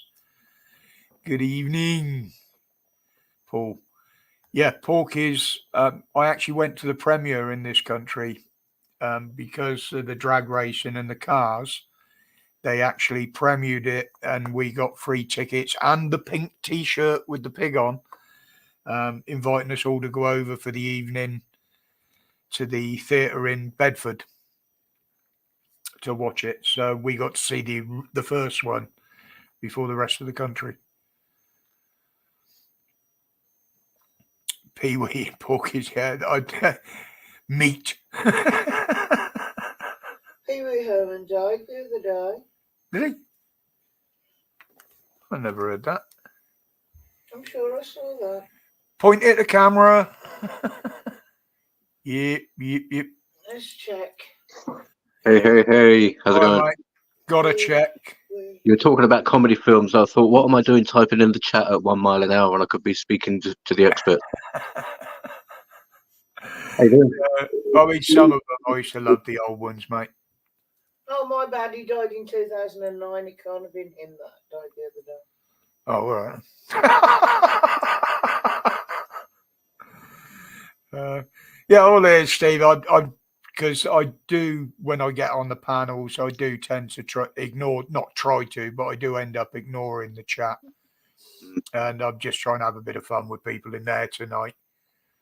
That's what this stream is for, literally, for the guys in the chat that normally come on Dan's channel, you know. Yeah. Just so they got somewhere to come and type to each other, you know. Good to hear Dan's doing well. Yeah, he's loving it, mate. He's absolutely loving it. Yeah. Like I said, literally all he does, he gets in touch with me and Holly, and he just lets us know he's okay and just gives us an update. And yeah, he's absolutely fine. Nobody needs to worry about him whatsoever. Yeah. Good to hear decent things happen to decent folk. Yeah, I mean, I like what he's doing. He does openly admit that he feels guilty about neglecting his channel at the moment. But as far as I'm concerned, if you're doing something like that and it's family, then that's got to come before anything. Oh, without a doubt. You know, and it's going to help him in the long run. As I said, once he's moved back down there, yeah, he's already reacquainted with old friends and family, and it will make the whole thing a lot more pleasant for him. Yeah. You know, and he deserves that. It recharges batteries as well with a bit of luck. Yeah. Yeah. He deserves it. I mean, it's not messing me about because I'd go through it to do it anyway. But with the StreamYard, I have to be a bit careful because I've only got a certain amount of hours a month. Yeah. Now, I don't know. Dan has hinted that he's going to be in London to cover the the thing next weekend, the Armistice Day, and that. Right. And obviously, he ain't going to make it back for the Sunday if that's the case, which means I'd probably run another stream again. Mhm. But what I'll do in the week, I'll let you know. I'll confirm it with Dan what's happening before I announce anything. But if it is that I'm doing one next Sunday, then what I'll do, I won't do the one on a Friday. Okay. Because that will save me the hours. Yeah. You know, doing 2 streams 2 days apart. Yeah. And they're not easy to do. They're Right. not easy to do, you know, to keep things flowing and Yeah. stuff like that. But I'll let everybody know as soon as possible. But at the moment, my StreamYard's looking good. I can still probably do. Well, I could do one every bloody week if I don't do my Friday ones twice. But but I'll work it out. It's just I don't normally do enough, and I can't warrant paying for the paid version. That I've no need of it. Yeah. For what extras you get out of it. Mm. It's what should I say? My daughter. Are there any other sort of streaming platforms that you might be able to sign up to as well and just get a few hours out of them? There are some, but to be honest, StreamYard is the easiest. I mean, if need be, I can just stream without StreamYard and go direct with YouTube. Okay. Because I can stream from the YouTube channel at home. But you can't have the panel. But I can't have the panel. It'll literally just me and the chat. Yeah. And stuff like that. Yeah. The only reason I got StreamYard is so people could come on, you know. Because I enjoyed it the first time I did it. And went on a few more channels doing it, and then all of a sudden it's like, okay, right, yep, let's get StreamYard. Yeah, you do a good job, Rod. Still learning it. It's basic to use, but I still have to learn it. Hi, Pops. Hi, Heather. Hi, Stitch. Hi, Stitch. You all right? With me, I learn by repeating the process. Like tonight, I'd almost got it down to a T that I could get them hearts out of the chat before I went live. Yeah. And then I found out the other way to do it. There was just an extra stage I hadn't clicked on where I could do it. So I didn't have to make a dick of myself sat there cursing and swearing at my computer trying to get rid of them. Yeah. But the other thing is Dan and everybody else, they have their personal countdown clocks on there. Okay. Before they go live. I was going to look into that, but I think that's part of the paid version again. I won't pay for nothing. Even me editing suite's free. Me downloading app, that's free. Yeah, why pay? Well, I can't see the point in paying for something that I probably won't use 80-90% off. Yeah. Plus, when you pay, it gets more complicated. Yeah, it does. The ones I've looked at that I've trialed, they're a hell of a lot more complicated. And to be honest, the only things I do on there are the same as what I do with the one I got. Was that Scott? My button's going to. All right, and Scott, nice of you to drop in, mate. You're always welcome. You know that. Take good care of yourself. I will relay your best wishes to Dan, obviously, when I speak to him in the week. Mickey Mouse, yeah, the heating does work. It's just we're here in the kitchen with the door and the window open so the cigarette smoke goes out. That's the only trouble here, because we smoke indoors, is every now and again you got to open it, no matter how bloody cold it is. I mean, even the flat that I had round the back before I moved in here with Heather, that was supposed to be non-smoking. But the estate agent took me in the block I picked and the block next door, and he said, look, you can smell the difference. He said, this one they're both supposed to be non-smoking, but obviously people smoking that one. Oh, yeah. I'll have that one then, mate. Yeah. It was real live. Lothar, you were saying about how Frankie Boyle went woke as well. That was a real shocker, wasn't it? Because he was the most outrageous comic you could get for a while. He did an amazing thing called Prometheus 1, 2, and 3. And one of them was a stand-up show, and some of the jokes were just unrealistically good, if you like outrageous comedy, then all of a sudden he's saying to people, "You shouldn't be nasty." It was just. There is quite a few, as you say, comedians that have gone woke. There's a lot more in Hollywood, but then you look at the ones that are actually standing up to it. Yeah. You know, people like Kevin Sorbo, Morgan Freeman. Obviously, he's always been outspoken. All right. But Kevin Sorbo, except for things like what was it, Hercules in Xena, he's not what I would call a very well-known actor, as it were, not as well-known as some of the bigger stars, if you know what I mean. But he's come to the front because he's been outspoken about it all. Yeah. There's even and there is more and more of them now that are not following the narratives and not following the shit they're told. And they are starting to turn, a lot of them, because they realise it ain't going to get them nowhere the way they are. Yeah. It's the sheer insanity of it. Even there was a girl or a woman out of the Pussycat Dolls band, and she got vax injured, if I can say that. I mean, you know, those vacuum cleaners. And she's come out and said, you know, what she said. And she's quite a high profile, at least was. Yeah, there's a lot of Stephen Lawrence. Yeah. Okay. He is an acquired taste, Stuart, but he says it like it is. Do you mean Andrew Lawrence? Yeah, he's got Stephen Lawrence in there. He was the murdered guy. Oh, sorry. R.I.P. Yeah, Andrew Lawrence, the ginger. Yeah. Yeah, he's an acquired taster, right? But all the way from the very start of the old lockdowns, so-called lockdowns, he was telling it just as it was. It was absolutely stunning when no one else was. Well, there's a lot. Well, I say a lot. There is now in Parliament a lot of them standing up. Obviously, people like Andrew Brigham and one or two others. But there is a lot more standing up in the background that haven't put themselves out there. Yeah, Eames. There's a guy called Eames. Is it David Eames? They're all turning against it. Now, this is what I say. Labour's absolutely destroying itself. The Conservatives are destroying themselves. But I think it will still come down to those two at the end of the day, because these independents, as much as I love what they say and what they say they stand for, they just haven't got the experience. They haven't got the backing. Haven't got the clout, yeah. Exactly. They haven't got the clout. David Curtin talks a great game.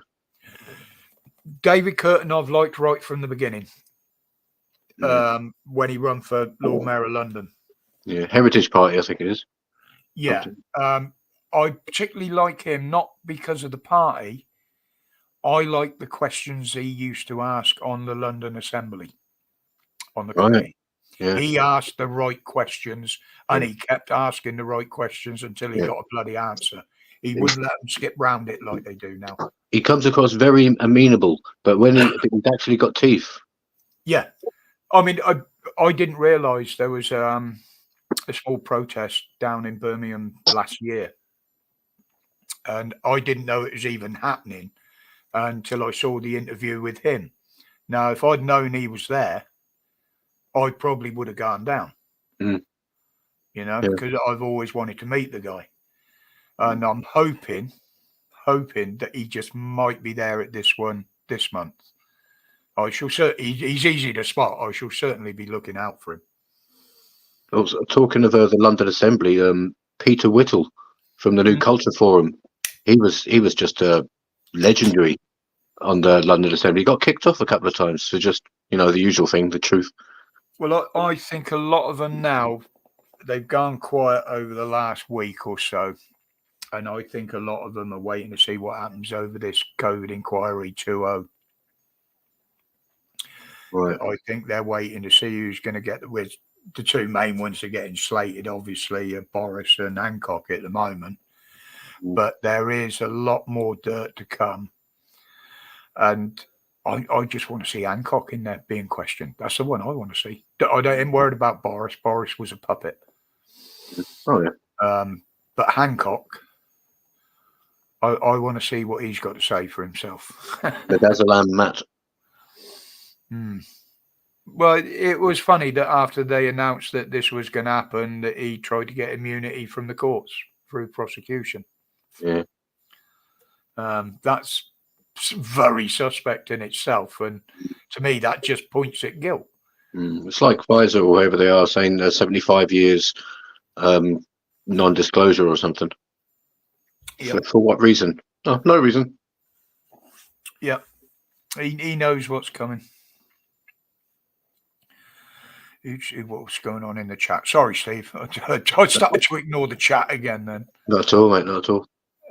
You know what I'm like about multitasking. Me focus wanders. I'm much the same. With mine, it's 24/7. I could lay in bed 2 or 3 o'clock in the morning and lay there and have an argument with myself. And the thing is, I never win. Yeah.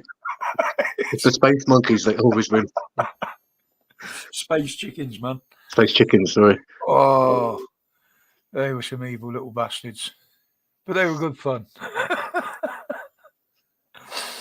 That all started, I can't remember where it came from. It was a conversation me and a mate of mine were having in a pub one day. And I think we started talking about the Clangers, the old kiddies program. And then all of a sudden, up jumped the space chickens, and that was it. We used to talk random. It used to be absolutely hilarious. We'd probably talk about 3 different subjects all in one conversation. Jumping, and you'd miss bits out, but you knew what they were saying. And there'd be people stood at the bar like, "What the fuck?" We used to tell them it was Cornish. But the same as on a Sunday.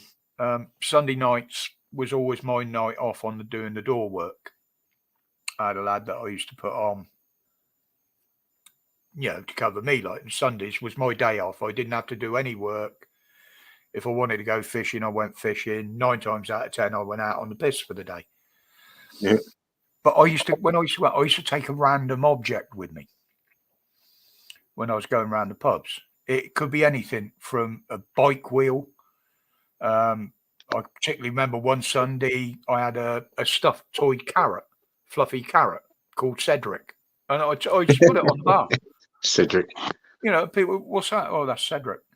Well, what's Cedric doing here? Well, I didn't want to leave him at home on his own. And the amount of random conversations you used to get on these items that was on the bar, it used to be absolutely hilarious. I brought out the stopper for a hot water bottle one night and asked everyone if they could identify it. Everyone did, funny enough. Everybody, when we used to go out, we never had a kitty. We used to buy normal rounds, because nobody used to shirk. You always paid your share. And some little old lady joined in one night. I don't know where she come from, but she was a lovely old dear. And she got on great with the boys. She had a wicked sense of humour. And she followed us around 2 or 3 pubs. And the lads started playing with her hat. She had one of these old felt hats. And, she was putting it on some of the boys, making them look silly. And all of a sudden it was right, well, we need one of them.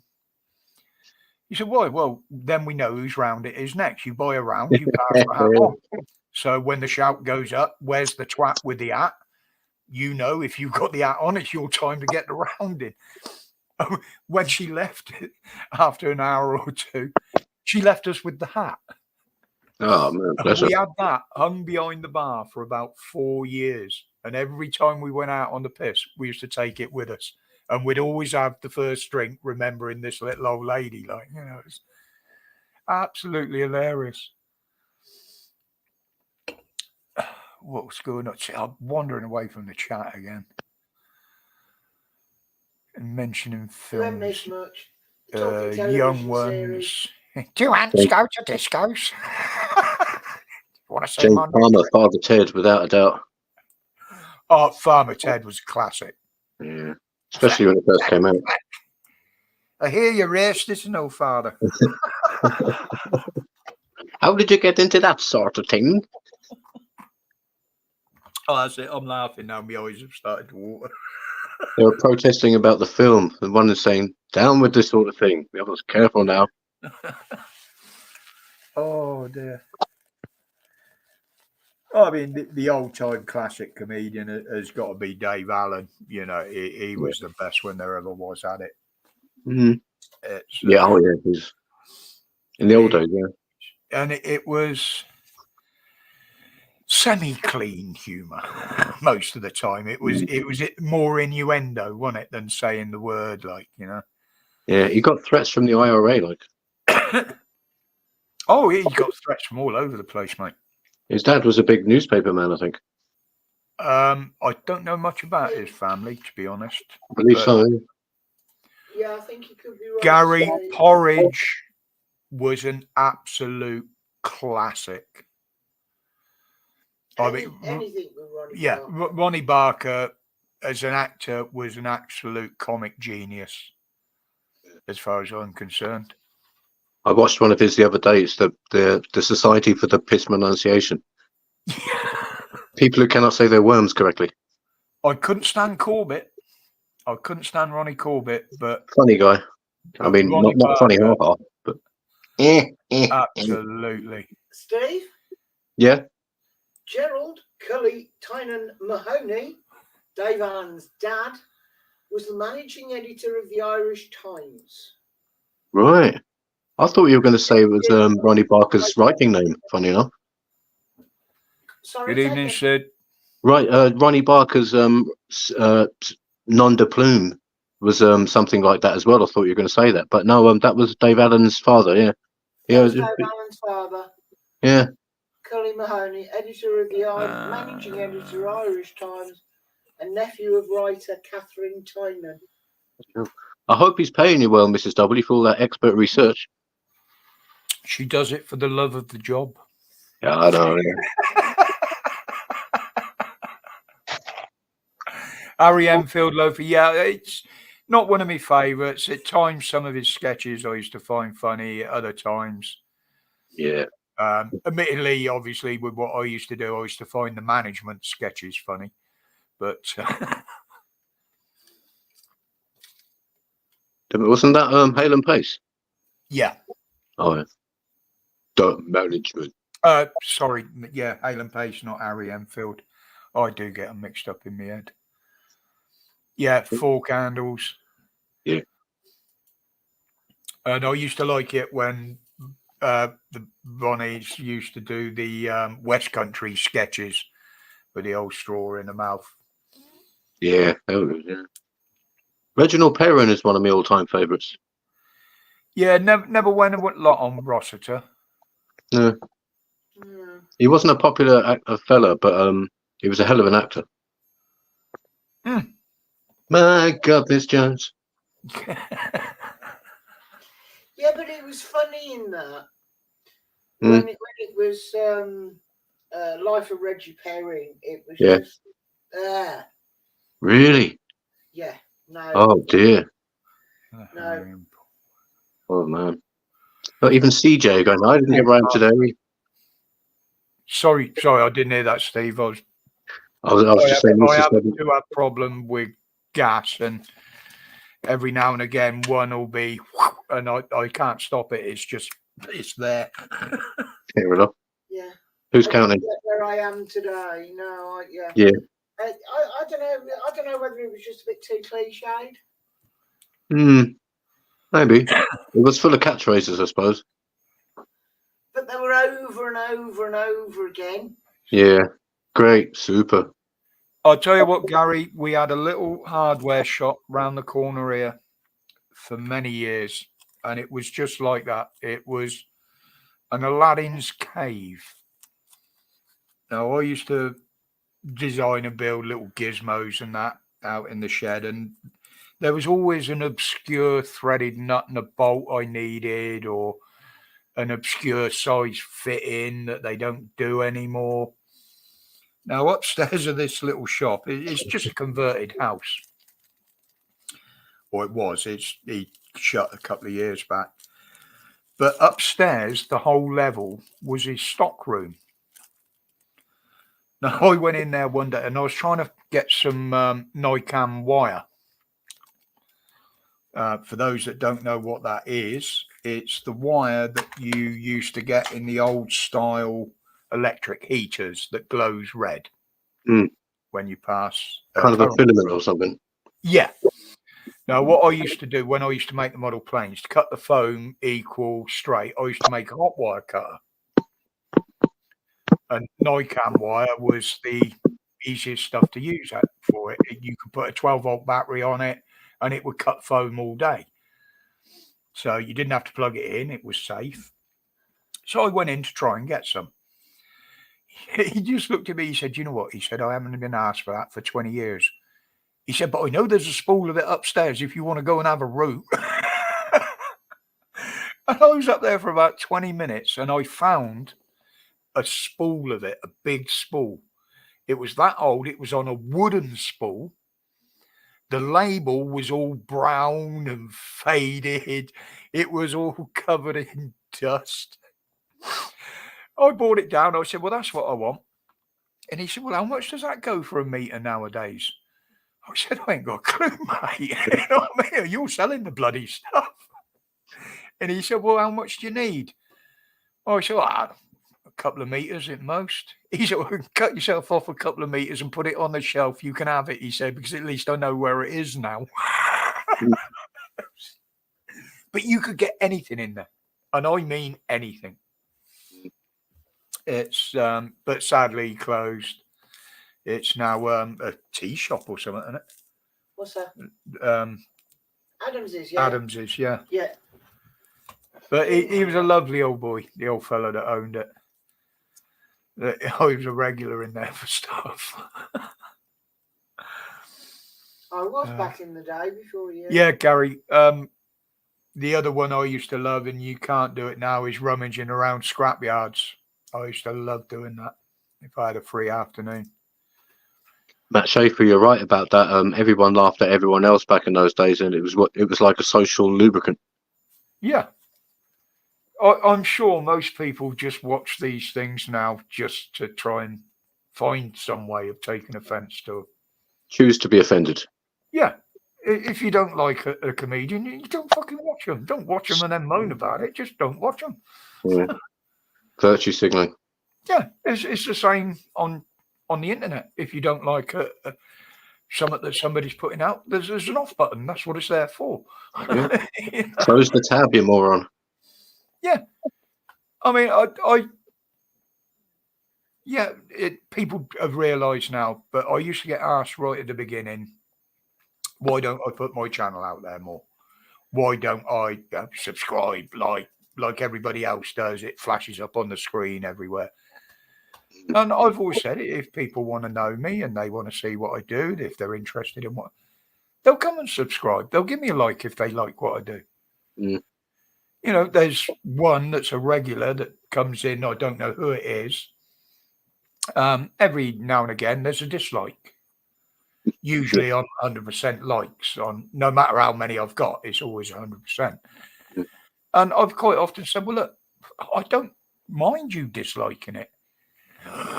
But if it's something you don't like in the video, or it's something, the way I'm doing something, at least have the bollocks to drop a comment in the chat and let me know. Yeah. You know, I won't take offence by it. I don't take offence to you disliking it. Yeah. I've said there has been times in the past where I've clicked a dislike now and again. Yeah, not that thing skin, really. You know, it's just nice to get the feedback and know why. Yeah. And I used to think it was YouTube because it worked out. I went back through it and it was like every 6th video. Right. Yeah. Drop your right shoulder, Loafer. Oh, I can see him. Yeah. I'll still hover over the thing because that was some weird moves you threw out there.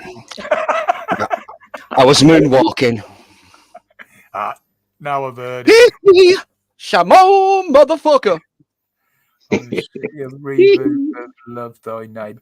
I'm Michael Jackson. I'm doing time, Shamo. Yes. Ain't so bad. his daughter's vampire films. Yeah, some of the old Hammer horror films. I mean, yeah, they were corny back in the day, but Jack Nicholson was in one of them. there was a lot of people work their way up for their acting career through 'em. And same with Tales of the Unexpected and that. You look in them and you see some of the actors there that went on to do a lot bigger things. You know who wrote the Tales of the Unexpected? I bet Mrs. W does. I do indeed. Yeah, I knew. I thought as She's much. a big fan of it. And it's far, far better than Charlie and the Chocolate Factory. Oh, yes, Chris. The lovely Cassandra Patterson. Yes, Careful. beautiful. Charlie and the Chocolate Factory is very dark, isn't Elvira. it? Very dark. Elvira in the 80s and that, mate. Whoa, she was a pin-up, believe me. There was one of her films. It was someone come up to her and said she fell over or something and hit her head. And they said, "How's your head?" And she goes, "I've had no complaints so far." Yep. Gary Hart. I don't know. Was it Spike Lee? I don't know what that means. Spike Lee.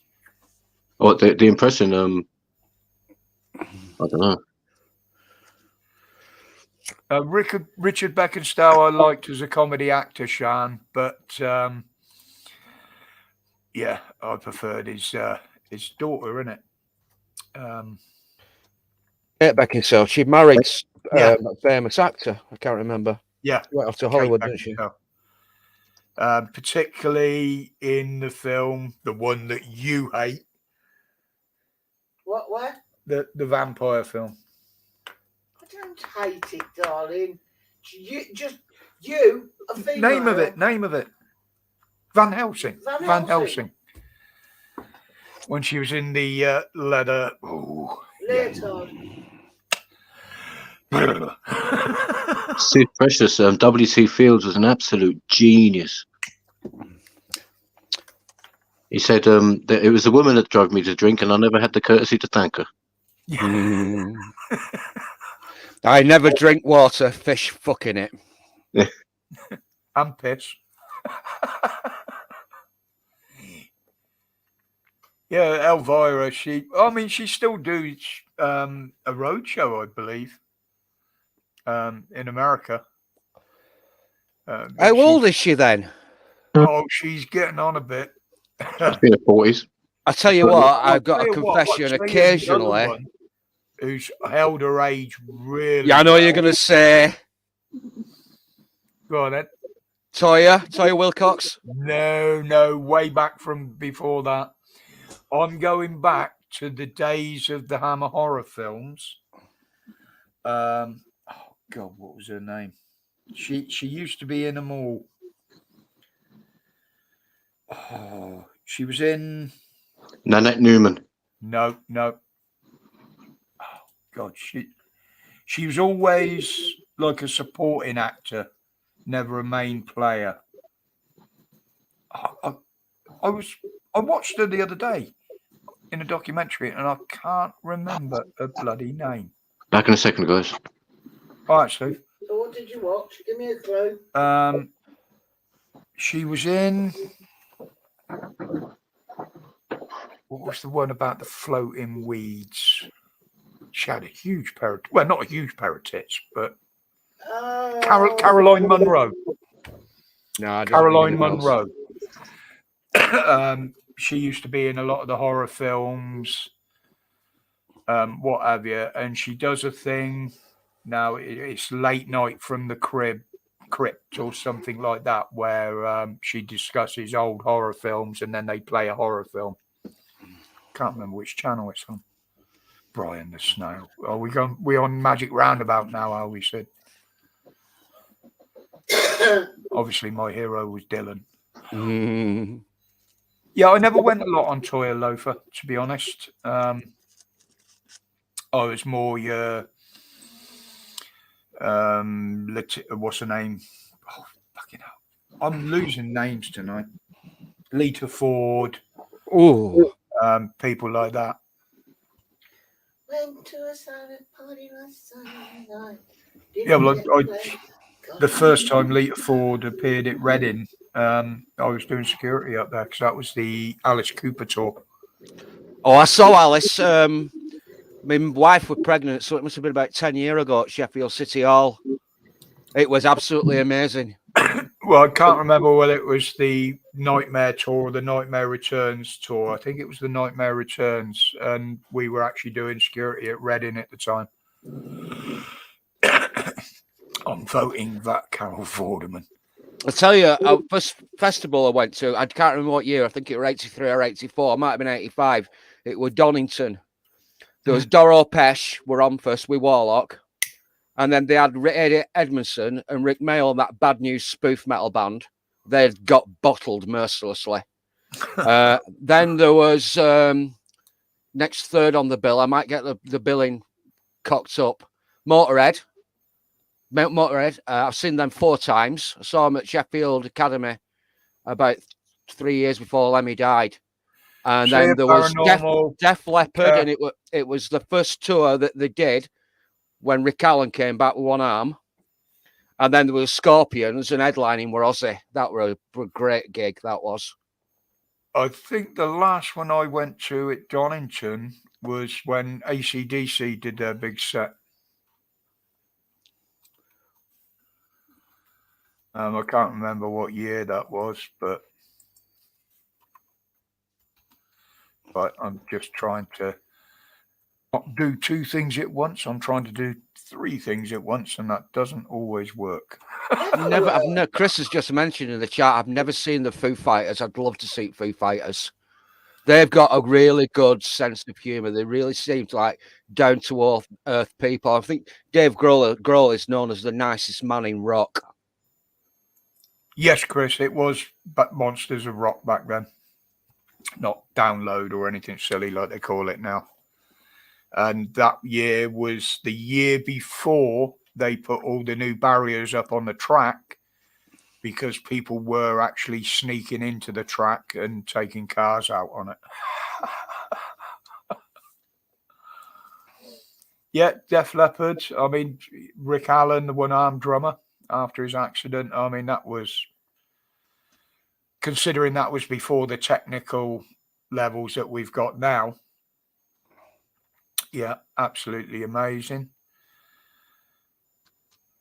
There's one. Who was the first group to use a synthesizer in the charts?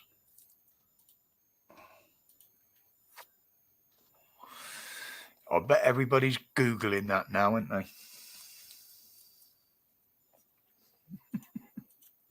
I've got to try and remember the name myself now. Oh, for fuck's sake. Oh, yeah. Got it. Human League. No.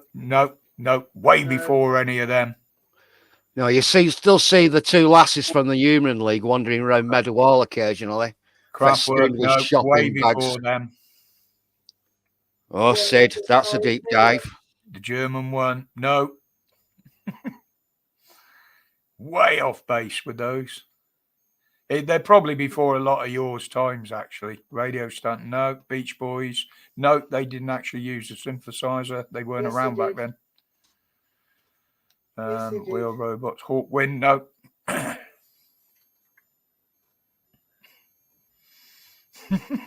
Doors, no. Remember I said in the charts? The Monkeys. Nope. Firulin. Nope. It was actually Chicory Tip. Son of My Father. Son of My Father was the first record in the charts with what is classed as a synthesizer. But... And I actually had the single. Sid Precious has just said something about Millennial Wars. Is that the name of the band, or is that the name of the YouTube creator that got dumped during the purge? The Scottish fella. Sid? You're talking about Colin? Is it Colin, the Scottish YouTuber, got dumped during the purge? He just said Millennial Wars. Is that a band, or is he talking to? I've thrown something in the chat for you, Sid. Just want to know where you're coming from, mate. and I'll delete that comment.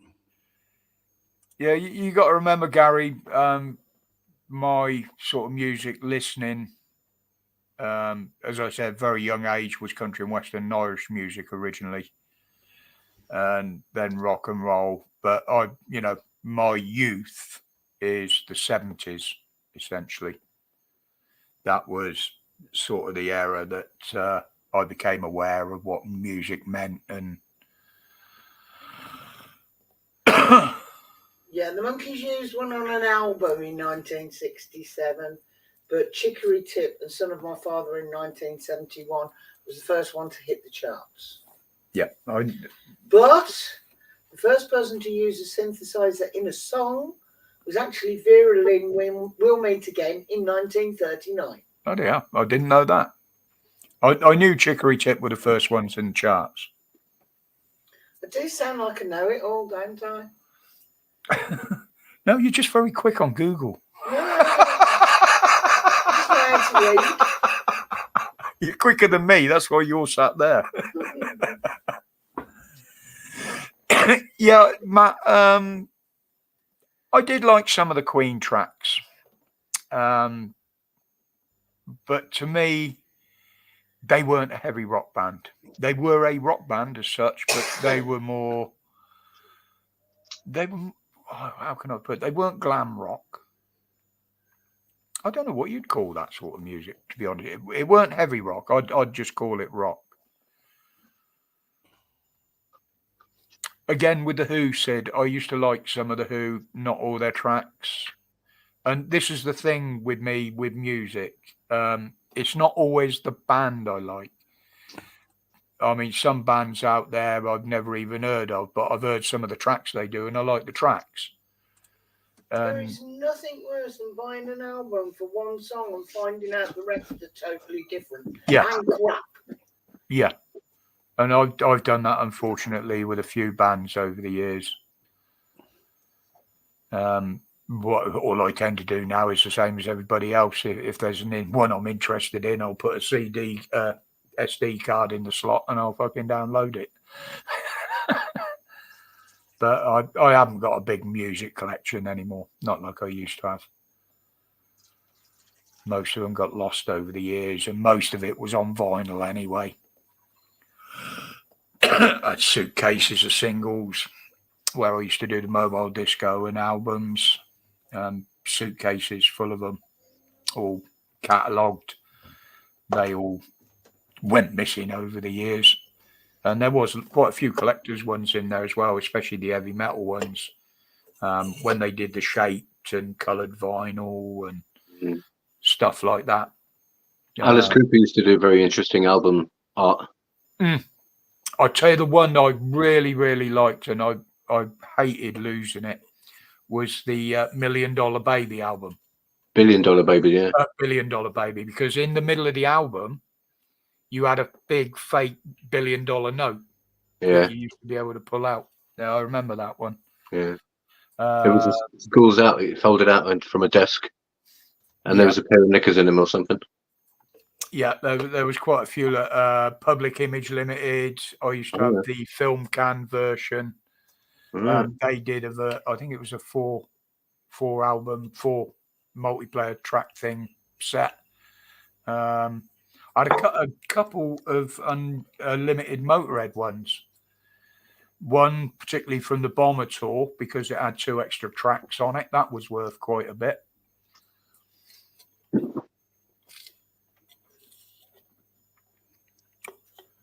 But again, people, solo artists. I like Dave Edmunds, 1 or 2 of his that he bought out. I don't know. People like that. Bowie. I didn't particularly follow Bowie. I didn't particularly like his type of music. But again, he bought out a couple of records that I actually liked. Oh, he's done some great stuff, really. Don't know what he's been up to in his actual life, but certainly was an incredible musician, up there with the Beatles a lot of the time. Well, he wasn't just a musician; he was an artist, and in a way, he was an actor as well, obviously, as we know. But got slated for it, like his acting. But yeah, he's in that. it was a difference in rock bands back then. You had the ones that used to just come on stage and sit there and play. And then you had the ones like Motorhead, Iron Maiden. 90% of the stage show was the backdrop. Mm. Alice Cooper, Oh yeah, had some absolutely amazing shows. yeah. You know, where he Guillotine. put mics stands through people, robots appearing from nowhere. Mm. That was the Nightmare Returns tour, that one. I remember that one. Yeah, I saw him once. Yeah. Here's a freaky fact for you. Not a lot of people know this. For all his gruesome and macabre stuff and the content of his song, he's actually a devout Christian. And Yes, he is. It's a 2-handicap golfer at one point. Yeah, good golfer as well. He also appeared in an episode of Happy Days with the Fonz. No way. Yeah. Ooh. Because what he was on about, because he was born in Milwaukee. He's from Milwaukee. Mm. And he was trying to tell the Fonz, I remember the episode distinctly. He said, you pronounce it wrong. He said, in the language tongue, it's Milwaukee. Yeah, and he reproduced that skit in Wayne's World, didn't he? We're not worthy. We're not worthy. Yes, he did. Absolutely did. Yeah, Milwaukee, not Milwaukee. Why that's in my mind, I don't know. It's like how the Indians pronounce it. Right? Yeah. And if you remember the Happy Days series, there was only one episode where the Fonz rode a Harley. The rest of the time, it was a Triumph. There you go. There's a useless fact for you. And believe it or not, Evel Knievel done his first jumps on a Triumph as well. He never started on a Harley. What about Eddie Kidd? Eddie Kidd was in the way it was Japanese dirt bikes by the time he come along. He used to jump on proper motocrossers. His first one, believe it or not, Eddie Kidd was on a British bike. And it was called a CCM, Clues Competition Motorcycle, who used to make dirt bikes at the time. And that was the one where he crashed and broke both his father's legs because he hit him when he crashed. Okay, There you go. And he was jumping buses. I'm trying to picture it in my head now. He was jumping buses. He made the jump. He didn't have room to stop. So they'd arranged half a dozen guys in the runoff area to stand up with a big tarpaulin. Well, big. It was only about 8 foot across. The bike took his dad out, broke both his legs, if I remember rightly. He used to ride with a youth team called the Cyclomaniacs that was run by Dave Bickers, who was a very well-known stunt arranger years later on. Honestly, so I can get lost in a conversation, yet I can remember shit like that. Why? Because it had fuck all to do with the conversation. No, I'll tell you the reason that's because I lived in Bristol for a while. Now, Dave Bickers was the stunt arranger for Casualty. All the stunts that were done on Casualty, car crashes, bike crashes, whatever, they were arranged by him. Now, I never knew that. We used to see him filming around the city, and it became that regular. You just didn't take any notice of it, road shut, Casualty's filming.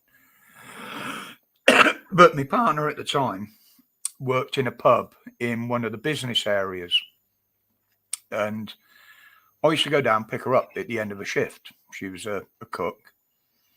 And I sat outside the pub one day in this industrial area where this pub was set. It was called, you can probably look it up actually, the Knights Templar was the name of the pub. And security used to let me park outside. It was no parking, but they knew why I was there. I'd taken a woman home in the dark, basically. And all of a sudden, I get a tap on the window. I look out, and this old fella stood there. You all right, Rog? And it was Dave Bickers, because I knew him from the bikes and that. And I was like, what the fuck are you doing here? Apparently they were filming Casualty round the corner. He said, oh, security said someone was round here. He said, I was just wandering around to see who it was. And yeah, it was Dave Bickers. And that's how I found out he became a stunt arranger after the Cyclomaniacs. Yes, Chris, it's in the little office blocks just behind the station. Had a big metal statue, might have been a bull or something outside it, if I remember rightly. But it's where all the businessmen from the offices used to go for their lunch and evening meals. It was one of them places.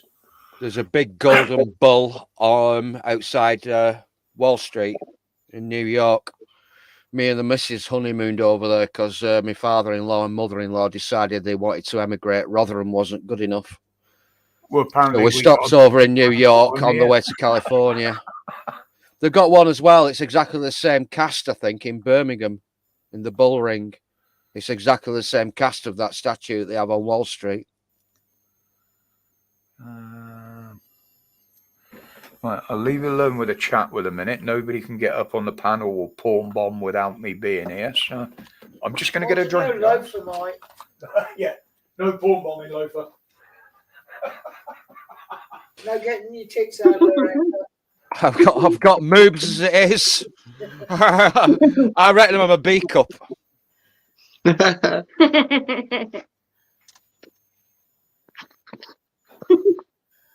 Come on, Loaf, I'll get him out for the lasses. No, I'm just going to go mixture it in my piss tin, so I can't get my camera back up. But I'm going to show Moo, my bottle capper. He's got into the homebrew, so if you're going to say piss can. Yeah, I've got a whittle can. It saves on flushing the toilet. We pay for every drop of water. I'm not made of money. Yeah, my man. Gary, if you want to DM me on Twitter, I'll give you my phone number if you want some homebrew samples. Just DM me on Twitter. Yeah, Chris, when they were doing that, I'd left by then. I'd moved out to Shirehampton, and I never used to go into the city a lot. Prawn bombers.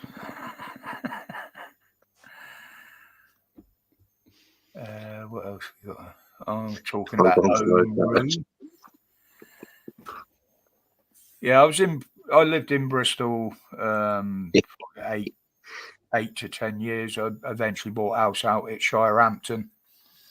I was up at Totterdown originally, so right up on top of the hill there. My flat used to overlook Temple Meads and the old diesel depot and the canal and the old post office building that was falling apart.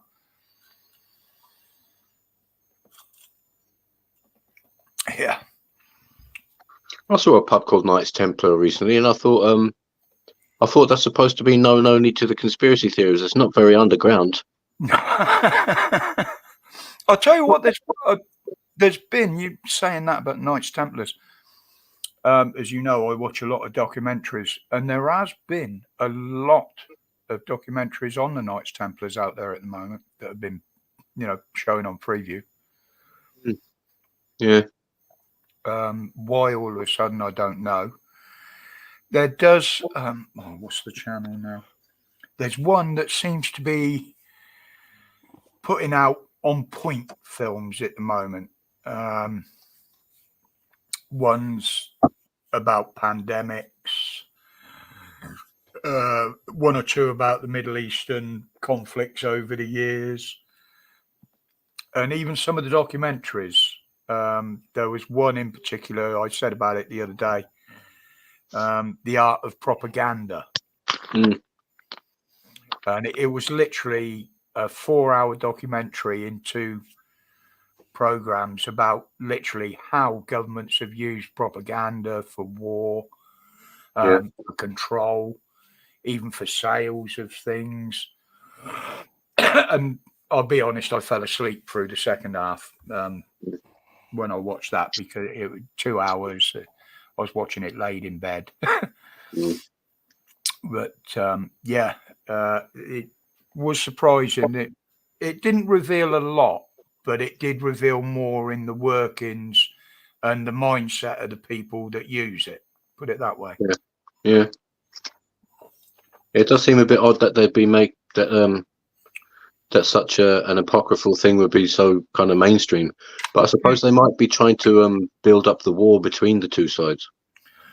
Well, I don't know. Some of these smaller channels that are putting these out on there, I don't know how much control, like Ofcom or whatever, who controls the TV, because they don't seem to put them out. Any of the mainstream channels don't put them out. Yeah. The BBC will put out their own documentaries, their own investigations. Mm. One or two of them, I will admit, are quite surprising. Obviously, any of the footage that you see, you discount because they've absolutely been caught out faking footage in documentaries, thanks to Tyrant Finder in Bristol. But at the moment, you got this Sky one that's come out now, and they're doing a lot of investigations. But the thing is, the government are taking notice of these investigations. Now, if someone with the resources of, say, Sky TV can investigate this and know about it because people have bought it up, why can't the government? Why can't their departments look into this instead of waiting to hear from mainstream media? Oh, well, you don't have to worry because the BBC have got an official anti false information czar appointed, that lass who lied about her fucking CV to get the job. Yeah. That was a couple of months back. She got put in, wasn't it? Misinformation officer or something like that. She was called misinformation manager. Yeah. I think she was trained by a German fella called Joseph Goebbels.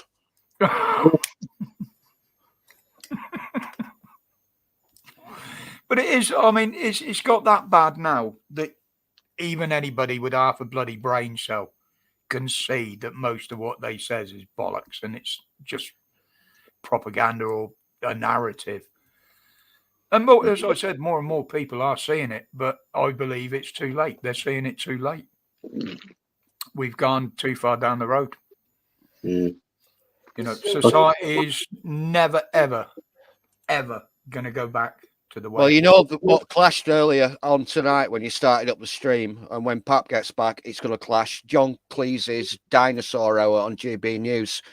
He had Chris Tarrant on last week, and Chris Tarrant was saying how the journalists lied about him and went through his bins and all sorts of stuff. Oh, yeah, they do. Great. Yeah. I mean, he also started off the show with the list of countries in Europe where the citizens of the countries expressed their faith in mainstream media.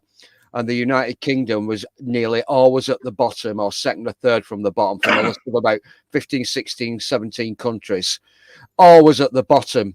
Now, there's also another really good, what do they call it? Conversation or people that argue on the telly, Oxford Uni debate, a really good debate on PragerU website on YouTube between Matt Taibbi, who was a slightly lefty alternative journalist, and Douglas Murray. And they were debating two fucking midwits, and they absolutely destroyed them. And it was all about faith in the mainstream media. Douglas Murray and Matt Taibbi tore them to fucking shreds. Douglas Murray's pretty legendary. Gary, I have issues with him, but yeah, he's on the whole, he's on par, shall we say. I do realise, Gary, the world has to move on. Things do have to change. But we could quite easily have slipped back to what we were just a few years ago, which we were a little bit more stable. Yes, we were in turmoil everywhere, but now we've come too far down this line very, very quickly. And, I put out the other day, Hunt, I won't call him the other name I use for him. He admitted now, it's a load of bullshit on the economy. We ain't going to see any difference in the economy till at least 2025. He's openly said, if you think it's going to shrink and the economy is going to pick up and the cost of living is going to shrink, he said, you won't see anything change till 2025. And I've always maintained, once they've got the prices up, they won't go down. No. Listen, Roger, I've just thrown it in. The prices will not go back down because they'll like the prices they're charging. They're making too much on it. I don't completely trust Douglas Murray. Sid's just said it in the chat. Yeah, I don't completely trust him, but on that debate, on that PragerU debate, he was pretty bang on. You've got to take what people say with a certain amount of suspicion, but when they're on side, you've got to promote it. But I don't buy into anything without doing my research. I've just thrown it in. If Mrs. W wants to throw it into the main chat, if anybody wants to watch it, it's the Monk Debate Podcast, mainstream media. Oh, poor Michelle Goldberg. Oh, poor Michelle. She came back for more. She had her arse handed to her by Jordan Peterson and Stephen Fry on the political correctness debate. That's worth watching as well. Step back from the buttons. I pressed something, then something came up. I ain't got a clue what that was. Yes, it is crafts, unfortunately. We would have had a lot more scope to sort it out if the government hadn't wasted so much and gave it away, obviously. The things they have stopped wasting money on, they're spending it in other ways on the same thing. Like they cut down on the foreign aid budget, but they've spent more aiding foreign countries than we've ever done. Yeah. So when they stand up there and say, well, we've done a good thing, we're not wasting so much money on foreign aid, it's bollocks. It's malinformation. It's twisted. It's the truth, but it's twisting the truth. Lofa, do you mind me asking, what is it about Douglas Murray that's so suspect? He seems to run hot and cold and gets very animated about certain issues. Now, I was actually dipping in and out of the trigonometry podcast earlier. I've got my issues with Kissing and Foster as well. He seemed to, on the issue with regards to the problem with the you-know-what, the current thing which is going on in the Middle East, he seemed rather animate. But I did recognise that a lot of the arguments he was making about that particular dogma, shall we say, I think he was actually repeating almost word for word what Christopher Hitchens was saying about that particular dogma. Yeah. For a long time. He was basically using Christopher Hitchens' points on, the Rhetoric. Yeah. The rhetoric on the. I don't want to say it. The issue with regard to a particular religion, and he was actually verbatim using Christopher Hitchens' arguments about it. But the thing is, Christopher Hitchens, I've read quite a lot of his work as well, and he's somebody else that I have a love-hate relationship with. It's very complicated. So at the end of the day, you've got to see if people are actually on side with what you agree with most of the time, then you've got to let them roll with it. You can't just throw them baby out with the bathwater, so to speak. Yeah, exactly. Murray is a bit suspicious as far as I'm concerned. He's a bit of a neocon.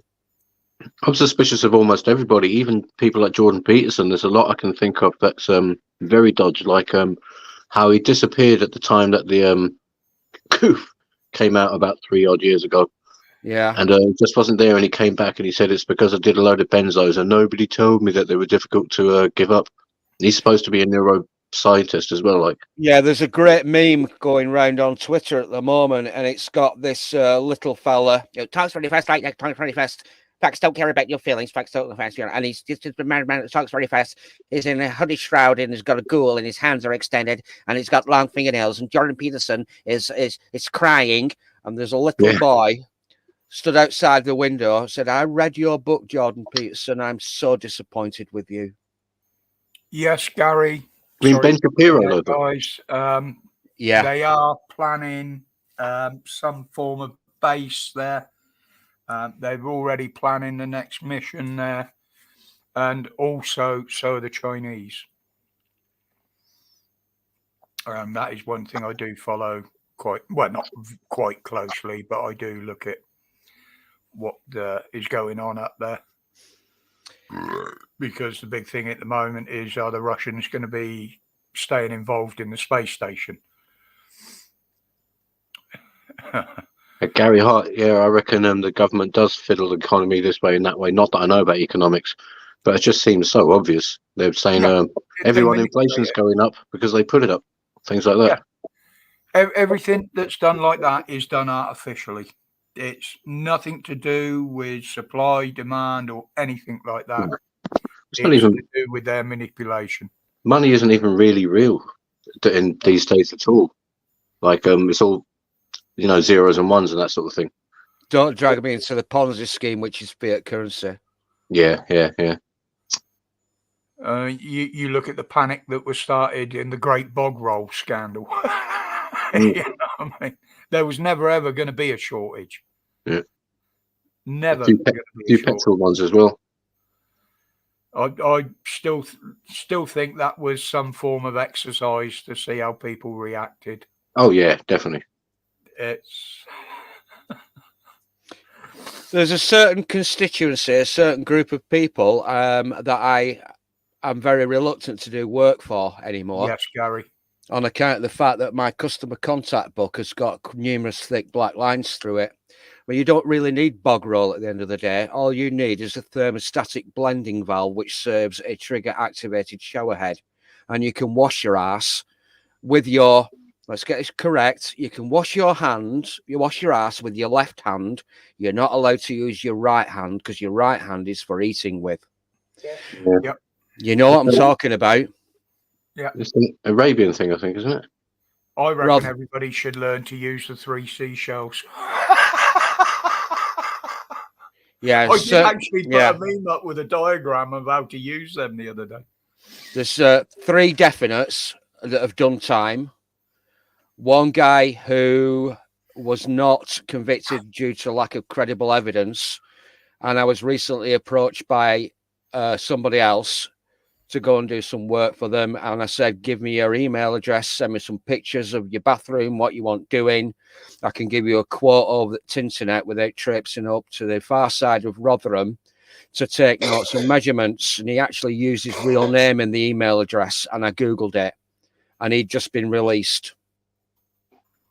That's 5. I'm either very, very unfortunate, or it's just a coincidence that I've encountered these people. And that's, like I said, 5 thick black lines in my customer contact book with regards to that particular town. Do you know what, Lothar? Hearing you say tinternet, have you ever heard that thing about how the Yorkshireman says it isn't in the tin? In tin tin. Tin tin tin. In tin tin. In tin tin. Tin tin tin. I looked and it went tin tin tin. People. Yeah, but at least one of them survived. Said he went on to be in the Muppets, didn't he? Beaker. Yeah. Oh my God! Your own flesh and What's blood. the time for crying out? Oh, no wonder the head's going. It's nearly 11 o'clock already. But I'll tell you what, guys. Again, I've got to say, you've been so good in the chat and on the panel as well. It's really made a difference these past few weeks of everybody being respectful, no arguments. You know, people have been making comments and saying how much better it is. You know, we can have a laugh if don't take offence to anything. Yes, I don't Chris deliberately try to offend anybody. If I did, I'd tell you first. Chris Doherty was adding to the tin tin tin thing, saying that the Scousers say they do that though, don't they? They do that. Still early though. Yes, Moo, it is. Unfortunately, I think it's the mix of me and Dan. When you get us together, it's.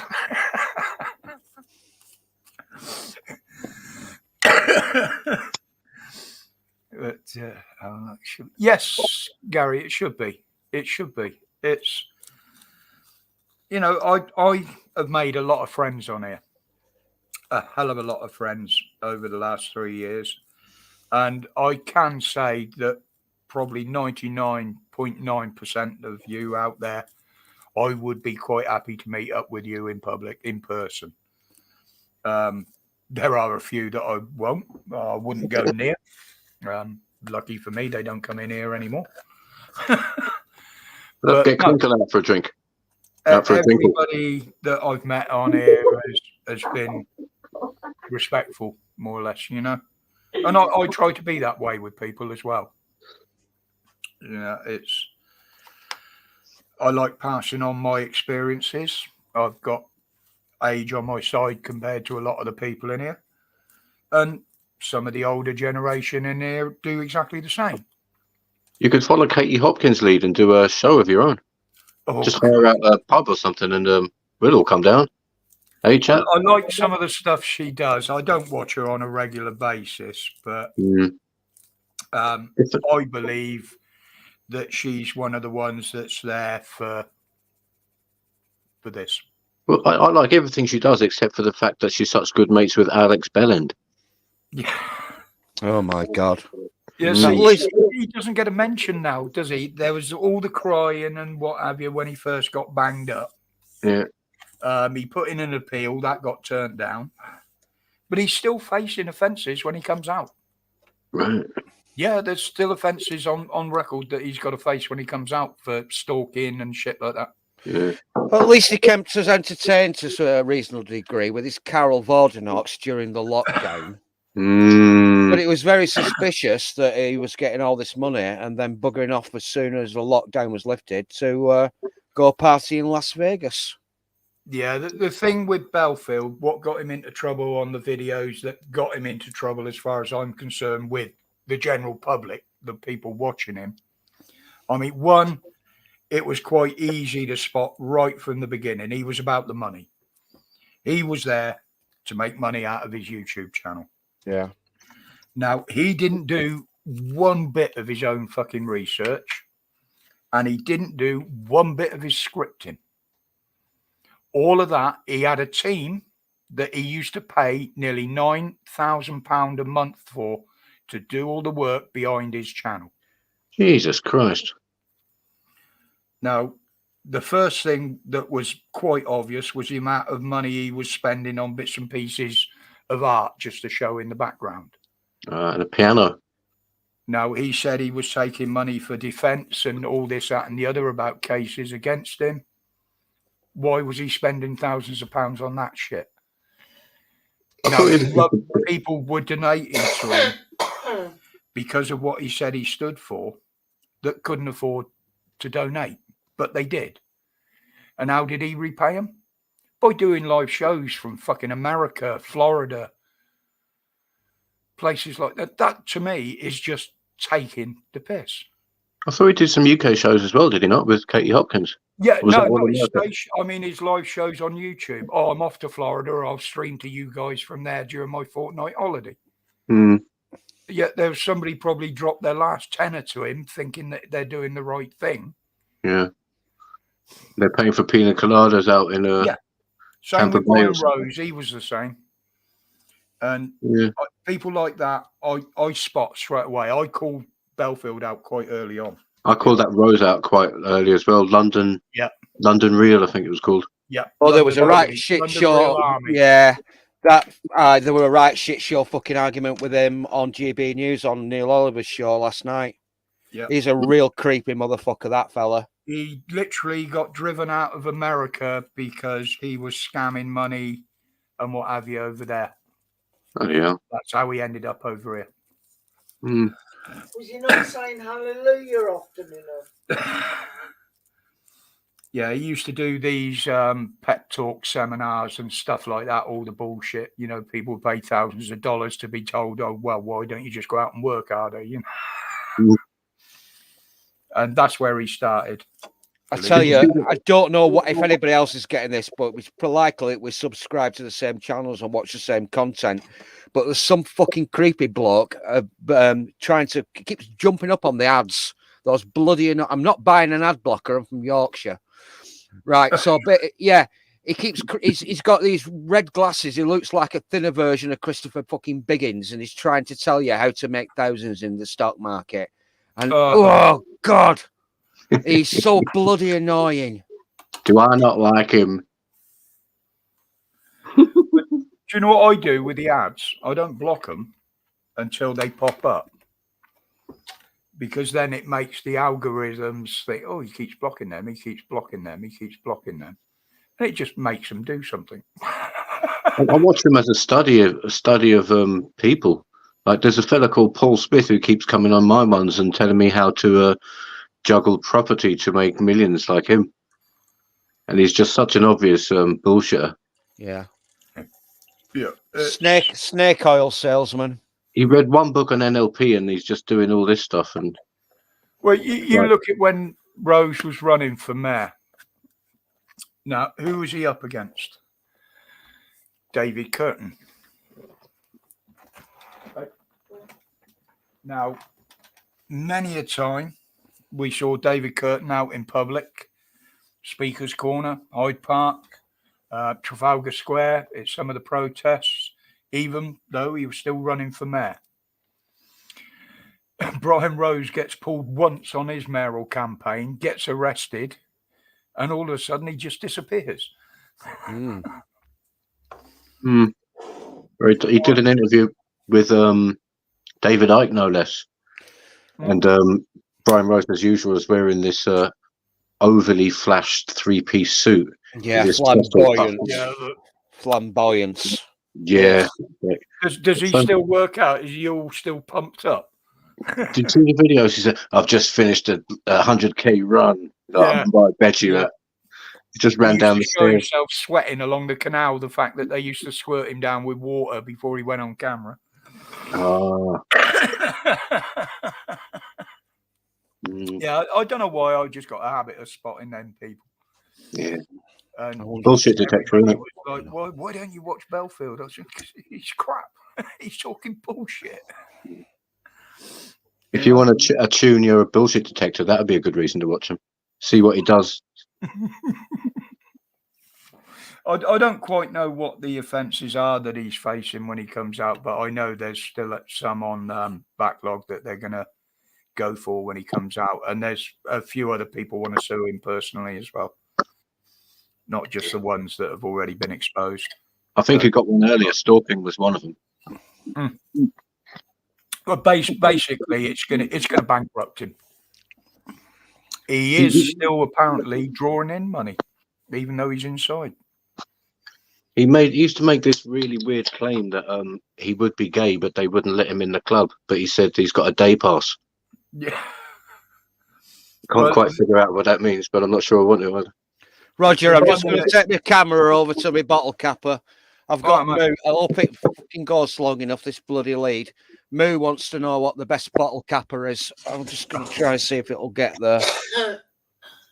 I've forgotten what I was going to say then. Keep talking. It's gone. I was going to mention another one of them, and I can't remember who it was now. No, the bullshit. Yeah, I mean, Belfield, how he can still make money after being convicted for what he did from that, which is what he does through the personal donations. You can't watch him now unless you pay for him. How he's still producing videos from prison, I don't know. I don't know if he does or whether it's his team doing it for him. But there's a lot of people that have said, a lot of big donators to him have said when he comes out, they're going to sue him for fraud because he didn't use the money that they donated for what they were told he was going to use it for. Which, yeah, absolutely fine. I agree with that. Misappropriation. Yes, that was his biggest mistake, Rippy, was trying to defend himself. In cases like that, the old saying is absolutely true. Only a fool has himself for a lawyer. Because you can guarantee the other side will twist the words, twist it all up, and you need to have someone with you that can understand the jargon for a start and then use it against them. Misrepresentation, yeah. I mean, I never used to take a solicitor for court when I used to get motoring offences, simply because I knew I was guilty. I was court bank of rights committing the offence. What's the point in defending it? And on one occasion, it was the Beak, the magistrates' court, and I even had them thank me for being honest. I'd been caught on my bike. I think it was no helmet, speeding. They said failing to stop.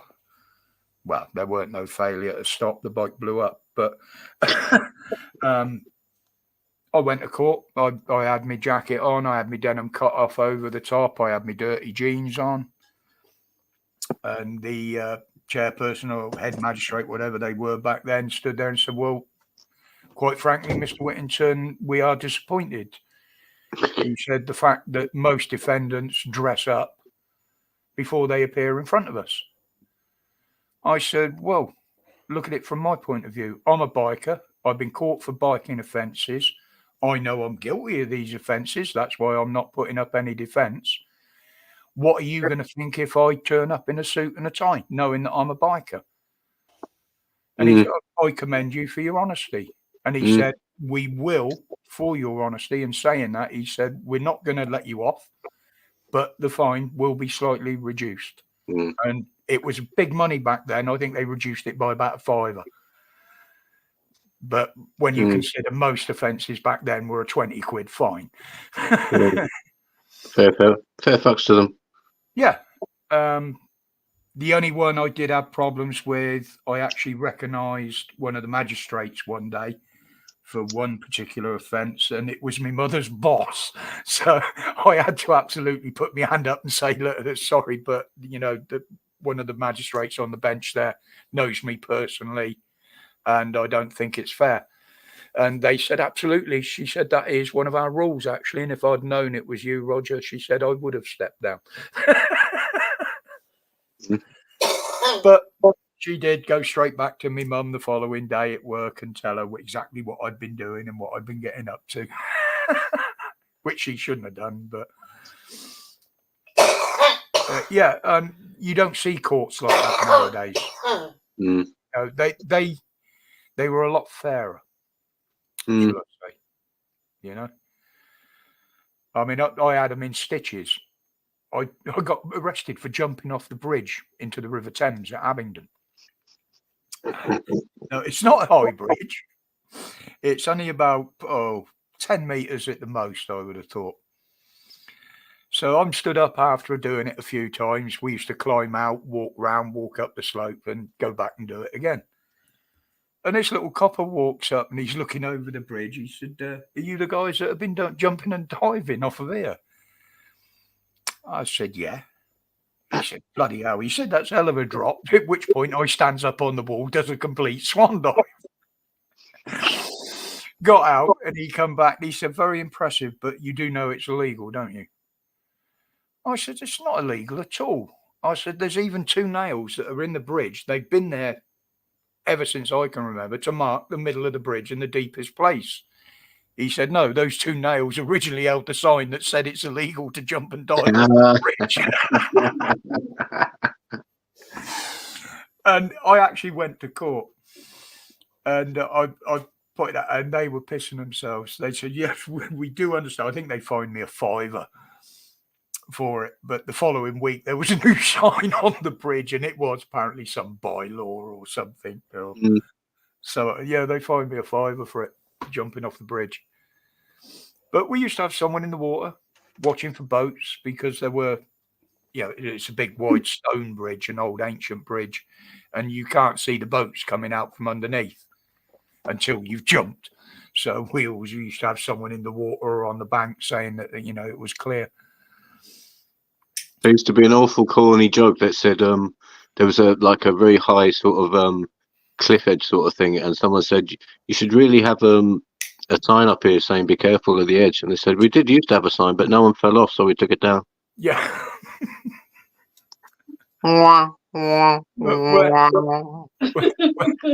When they banned us jumping off the Abingdon Bridge, yeah, okay, fine, we moved on to the railway bridges that were further up the river. And then you were onto the big steel arches and Underneath the arches. no, that was dangerous because you never, because of the locks and the weirs and the way that the river worked, you could never know what depth was under it, and they were sort of 30-meter high from the top of the arches. Have you had the time out? We used to do a health and safety check though, Gary.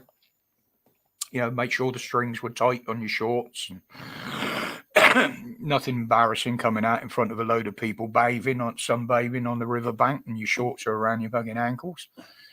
I mean, there were one or two idiots down there. They used to swim out and hang off the ropes and the bollards and stuff on the side of the boats and stuff, but that was just asking for trouble. Well, yeah, think of this, at the end of the day, you've got to take a calculated risk. If you like your dopamine hits by engaging in risky behaviour, then good for you. But thing is, at the end of the day, there are some real cretins out there that are really deserving of a Darwin Award, as far as I'm concerned. These people really don't get. These people don't get to breed and you know, besmirch or bespoil the gene pool. And I'm sorry if that sounds like a little bit of a doomer fucking analogy, but it's Sunday night. I'm going to work tomorrow. I'm not looking forward to it. Probably it's pretty snobbish for a Yorkshireman. The polluting gene pool. Polluting gene pool. Yes, Chris. They tried to ban it down in Newquay as well because people were getting hurt. You know, obviously what we used to call townies down there. They don't realise that the tide goes in and out and the depth of the water changes. And there were some quite nasty accidents with tombstoning off the rocks. There's a rock climber, an American guy called Alex Honnold. I'll put his name in the chat. And he soloed a route on El Capitan in California, in Yosemite Valley. It's about 3,000 meters. And there's one particular move on it's a very difficult route he chose to do without ropes, basically had a chalk bag and just a rubber Vibram soles on his rock climbing shoes. And there's one particular move on the route, and it's called the karate kick. And if he doesn't get his foot exactly correctly on this edge, then he falls 2,500 feet to his death.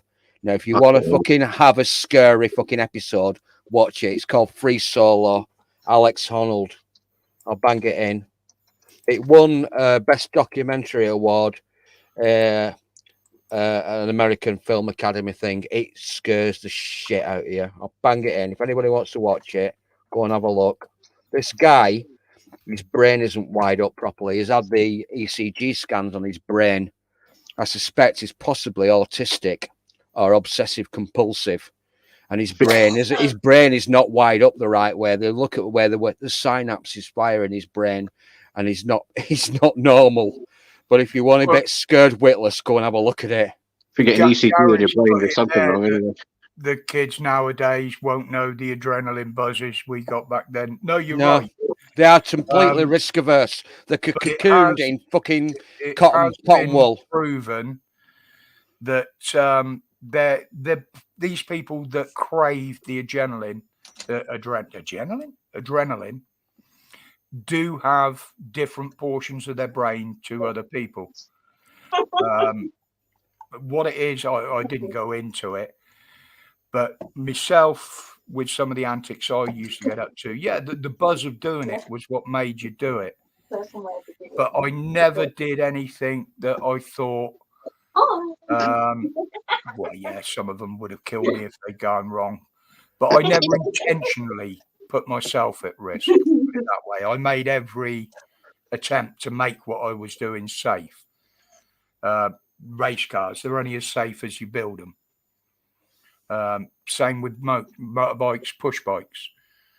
Mountains are only safe when you don't throw yourself Mountains down. are only safe when I'm not up them. Stitch There's just said always a that. dangerous way down, and that's the way I used to take. Stitch was just saying that when we she were was young, prepared to take the risks for our fun. the youth of today aren't. They're risk averse, and it Yes. emasculates them to a certain degree. Yep. Risk taking behaviour. It's invigorating. You know, if you fucking live, you live. If you die, you die. But at the end of the day, the people are now increasingly more risk averse, which is why people have got this pathological fear of anything that they think could actually, well, let's just say what's happened over the last 2 years with regard to the Malays has convinced me. But I still see people wandering around the streets wearing fucking masks. Yeah. Sid, that comment was removed. I've constantly put a banner up there that says no all caps comments, please, because YouTube flick them up as a threat and we keep getting alerts for them.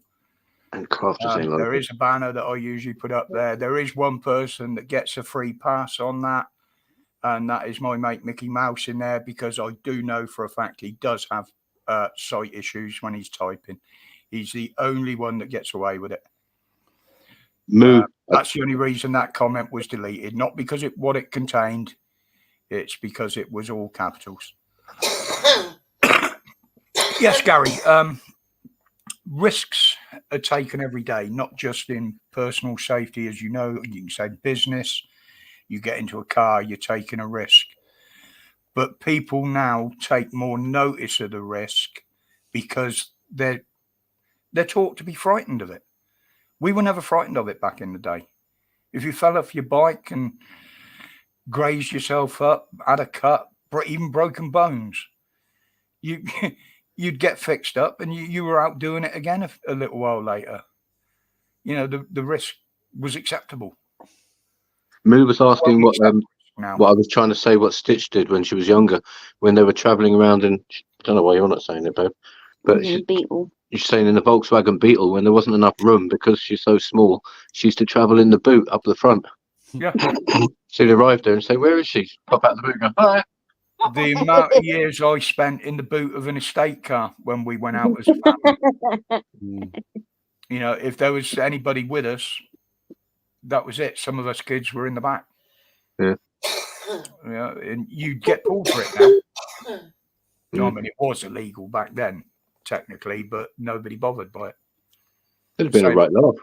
It was I mean, the amount of times we used to drive people up and down the road sat in the tractor and trailer on the farm.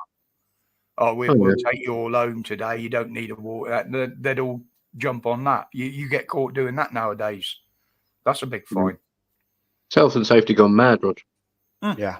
It's funny until, like, you know, the toolkit and stuff like that would, like, move around in the front, and then I get twatted by that and I get bruises. Funny until the toolkit moves around. Yeah, sorry about that, Sid. It's a rule that Dan has on his channel, and it's a rule that I have in here. Literally, because with people having a go at people and arguing, if people type in all capitals, then it gets picked up as a threat. That's all. Most of the people know the rules, and I do put a banner up now and again. So, sorry, Steve. Stitch, carry on there. No, I think I'd finished. Stitch was just saying, when you're travelling in the boot, it's all right until the toolbox cronks you on the head. Usually someone thrown at me for asking, "Are we there yet?" Well, in the good old days, my nan, my granddad, my mom, my dad, myself, and my brother travelled from Birmingham to the Lake District in a Hillman Minx, built for 5. It was a bit crowded with suitcases, and the picnic gear. They used to say, "How'd you get 4 elephants in a mini? 2 in the front, 2 in the back?" Yeah. Hey, what you do is you look at them through the wrong end of a telescope, pick them up with tweezers. You can get hundreds of them in there. Got the space chickens again. That's how you catch them, isn't it? Yeah, wrong end, and you're like. There's an Australian comedian called Steve Hughes, and he's been up on Sargon's channel. Oh, yeah. Yeah. He's a bit of a crazy kind of guy had a mental breakdown. He's a heavy metal band. He's playing a heavy metal band. There's a great thing about Steve Hughes on Sunday night at the London Palladium. It's on YouTube. I'll throw it into the StreamYard chat if you want to share it. But he had this joke about risk aversion. And he said, in England, don't go near the water. There'll be a big wall there, a big sign, don't go near the water. In Holland, you've got a road with a bicycle path right next to a canal. Is there a wall? No, no wall.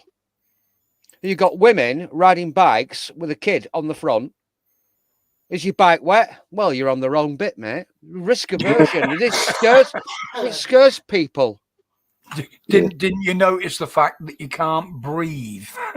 Yeah. Evening, Brian. Welcome, I think it's on another YouTuber. He's not uploaded anything for a long time. I wonder why. Bullbrand channel, and it's he's having a rail against political correctness, and it's my pet peeve. I absolutely hate political correctness. You can't say that like that. I hate it. I'll see if I can I find was just it. trying to find some pictures of some of my old Fords.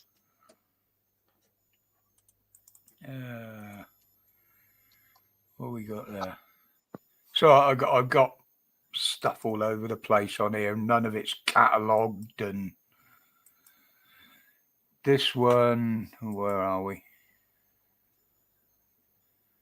Oh, I've got to click on it, haven't I? Right, that one was my road going Capri. I used to tow that caravan with it as well. Bought that as an ex-demonstrator. It only got, I think it was about 30 miles on the clock.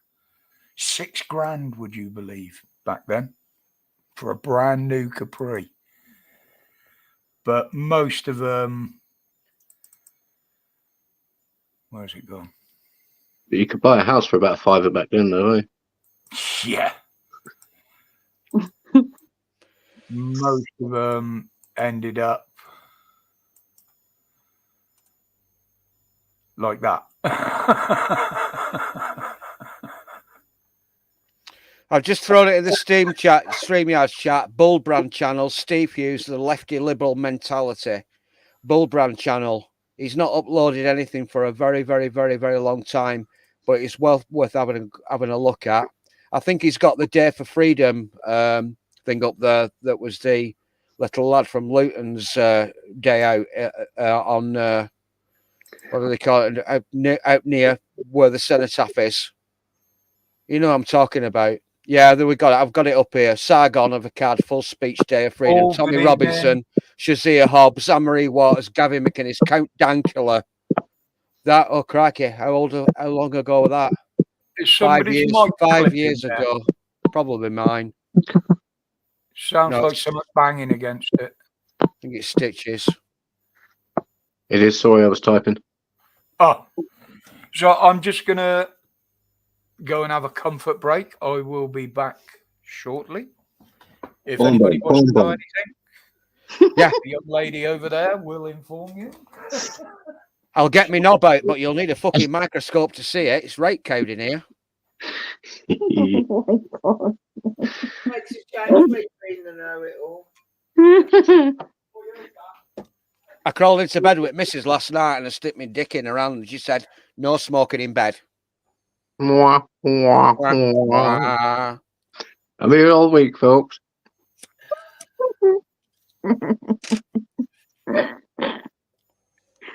Mrs. W, you need a microphone, I think. It's hard to hear you when you talk. I don't, you can hear me from here. Just about, but I don't want to miss a thing that you say because it's usually pretty dry. Well, I haven't had enough to drink tonight to be that dry.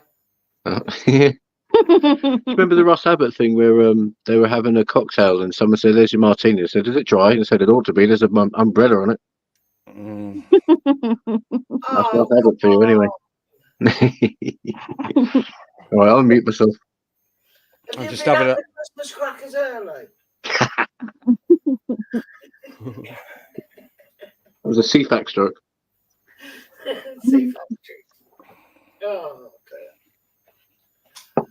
No, I'm not. I'm not Couldn't as remember. bright as normal. I went out yesterday with my daughter, do a couple of things, a couple of shops, and I was on my knees when I got back, and I'm still Right. suffering today, and I've had to Oh. do dinner, and I just want to go and curl up or stand in the shower and let the water go over my back, or yeah, one of them. Hope you feel better soon, Mrs. W.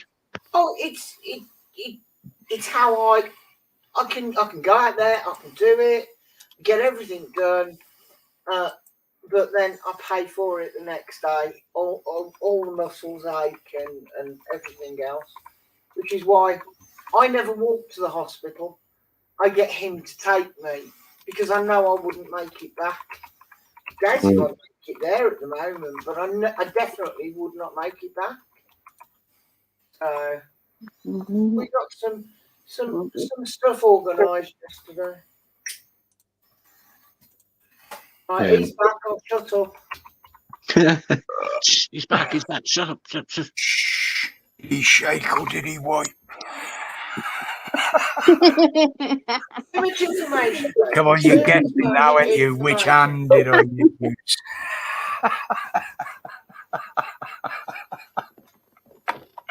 Oh, it's after the watershed, isn't it? What the hell? I've tried the last couple of weeks not to bring it down to that sort of level. I really have. And I've been making a conscious effort of it as well. So sometimes it just needs to be done. Yeah. I mean, I am starting to feel tired now. What we are, we're nearly 11:30. We'll keep going for a little bit more. And that doesn't mean 2 hours like it does when Dan says it. Yeah. But yeah, I mean, Sunday nights have been brilliant these last couple of weeks. I've really, really enjoyed it. Obviously, it does show that there are people on Dan's channel that are there, for Dan, like we all are, but they're not interested in that much in what I do. So that's fair enough. Again, it's totally personal choice, isn't it? Always here. And another 10 minutes. Good evening, young Dan. Hello, sexy. And the first thing he does is come in with all capitals. Shall I? No, I'll give him a free pass on that one. I take Hi, it Dan. up on his channel, haven't I? How you doing, buddy? Yeah, I was waiting for Mickey to come in with it. He was the instigator of that originally, wasn't it? Just another 10 minutes. And I believe you even made a donation one night, didn't you, Mickey, to make sure it happened? I remembered something like that. Hey up, Dan. How you doing, fella?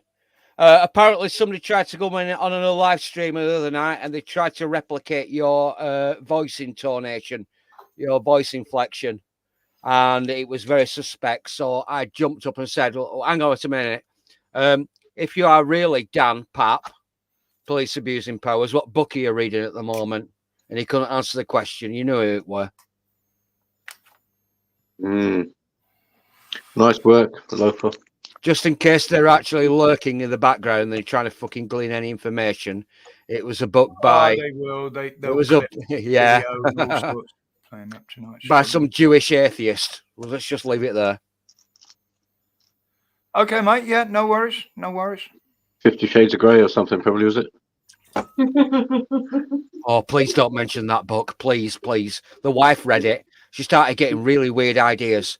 She said, oh, I've read this book. It's right kinky. I want you to tie me down to the bed and blindfold me, and you do with me whatever you will. So I dutifully obliged. I tied her down to the bed. I gagged her and I blindfolded her, and I fucked off to the pub for 3 hours. Dan's going to jump on the panel in a minute. He's going to be speaking very quietly. I think he's at his mum's.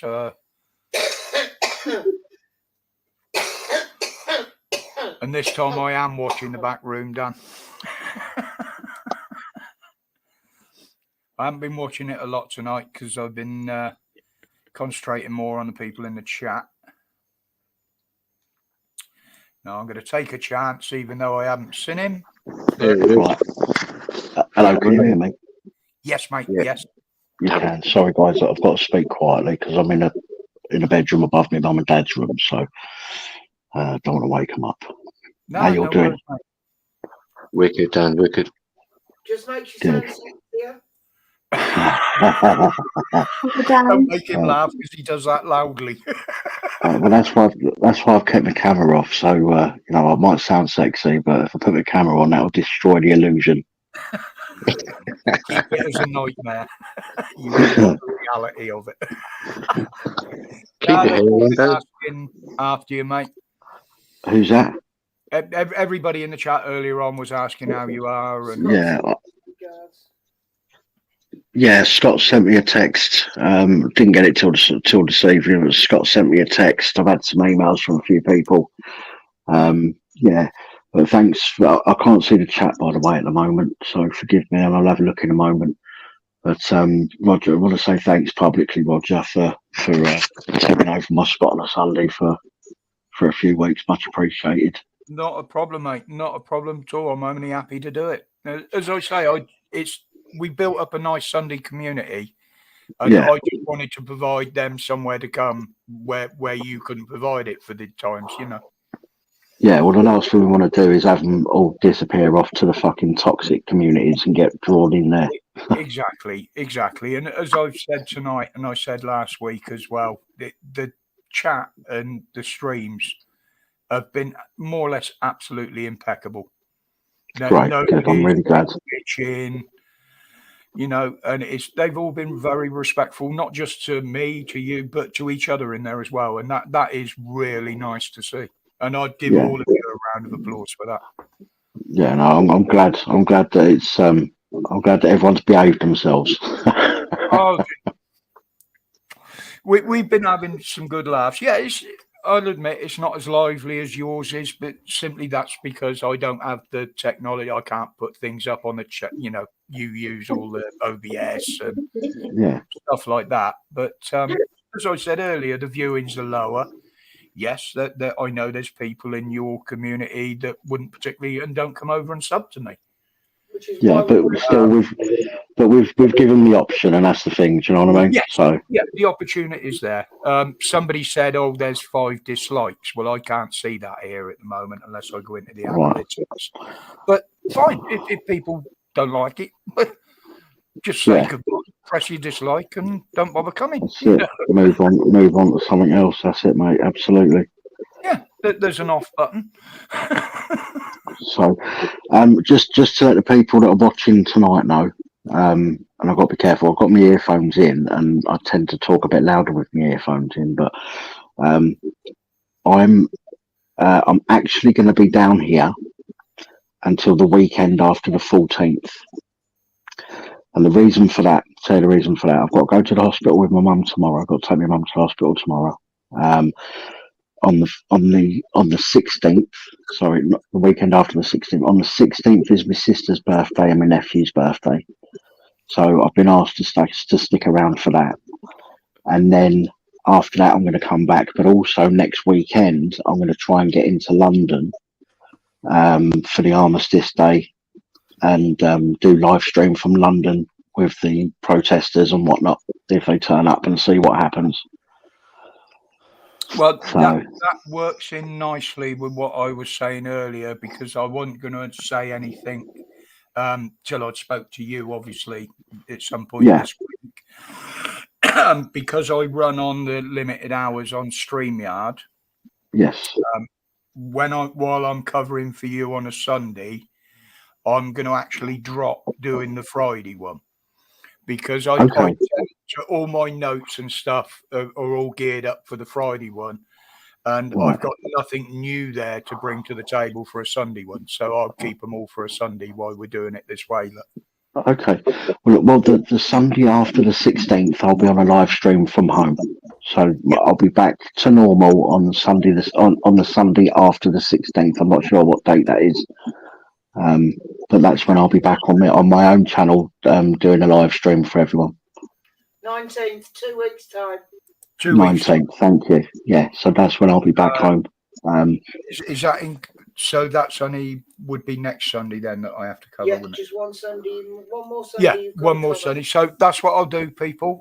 We've still got 43 in here, so most of you that are regulars are here. Next Friday, I won't do a live, but I will do one Sunday. Thank you, Roger.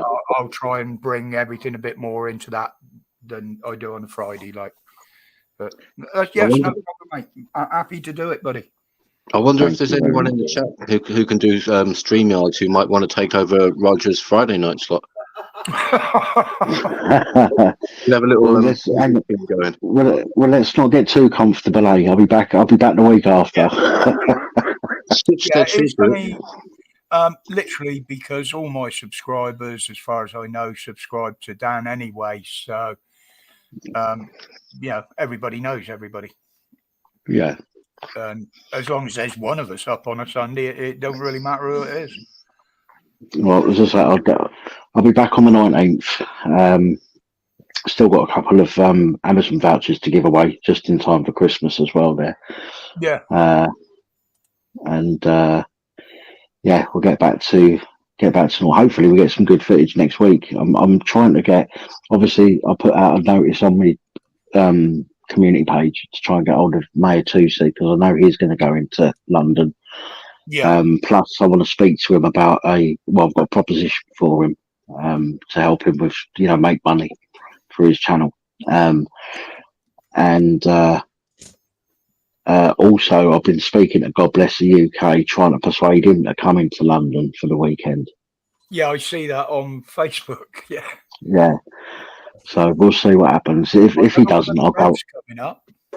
If he doesn't, I'll go on my own. And all I'll do is, if anyone's watching and they're watching other live streams, they can direct me to where other people are, other YouTubers are. Yeah, yeah. Well, I can do that if they're streaming. Yeah. Hi, Gabby. Hi, Gabby. Yeah, because I cover them anyway. I mean, I have to go looking for them because YouTube aren't publicising the streams from up there now. Yeah, yeah. They're not putting them out. But there is a couple that I found. I don't think they're genuine YouTubers, but the streams seem to be more involved and very more professional. Better film. Okay. They don't get loss of signal. I can't remember the names off them offhand now. Well, all I've got, I haven't brought any of my stuff with me. Okay, apart from I've got a power bank, I've got my portable Wi-Fi, my mobile phone. So that it's going to have to be a bit of a shoddy live stream, but I'll do my best, obviously. Yeah. And hopefully the signal will be able to hold out with my portable Wi-Fi. So I think there's going to be a lot of sort of their side putting out interference to cover streams and stuff. Yeah. They were doing it on, I didn't see any this weekend, but they were last weekend disrupting the streams. Oh, well, if that's the case, I'll just record and then upload. Yeah. If I have trouble to stream, I can just record it and then upload it later. Yeah. Yeah. So we'll see how it goes anyway. Shout on Discord or something just before you go live. I'll jump in and I can let you know through Discord what the stream's like if you can't get it through on the actual Streamlet. Right. Okay. No worries. Hi, Gavin. Listen, I'm gonna jump off. I've got to take my mum to the hospital outdoors. So I'll speak to you tomorrow anyway, Roger. But no doubt. Right, appreciate you jumping in. But thank you again for stepping in. Sorry I haven't been around, guys. Much appreciated for your sticking by Roger while he's covering for me. But I will be back on the 19th, so put that in your diaries. We'll do and to those people. Sorry? Hope everything goes okay with your mum tomorrow. Yeah, it'll be all right. It's right. It's nothing major. It's just that she's got nobody to go with her, so I need to go. She's got to go and have a CT scan.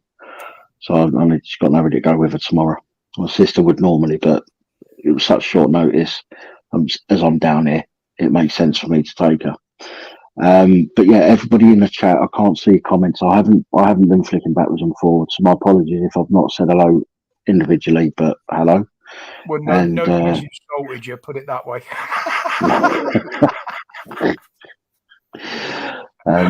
But I will catch you all really soon. Hopefully next Sunday, or next Saturday, potentially Saturday and Sunday, because I'm trying to get a B&B in London near the Cenotaph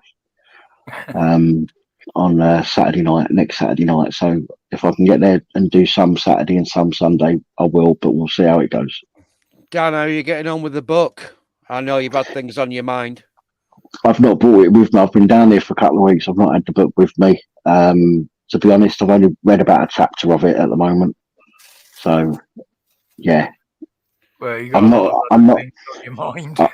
I'm not the biggest reader because my mind, if I'm sitting there reading something that's static and I'm just reading it, my mind will fucking wander onto other shit. So, I'll see something out of the corner of my eye and my brain will be like, oh, what's that? And I lose concentration really quickly, but I am reading it. I will get through it. But I have got a lot of books that I need to read, to be honest, but it's a very slow process these days. Gary just put, we'll wait until you're gone and then we'll start insulting you. That's fine.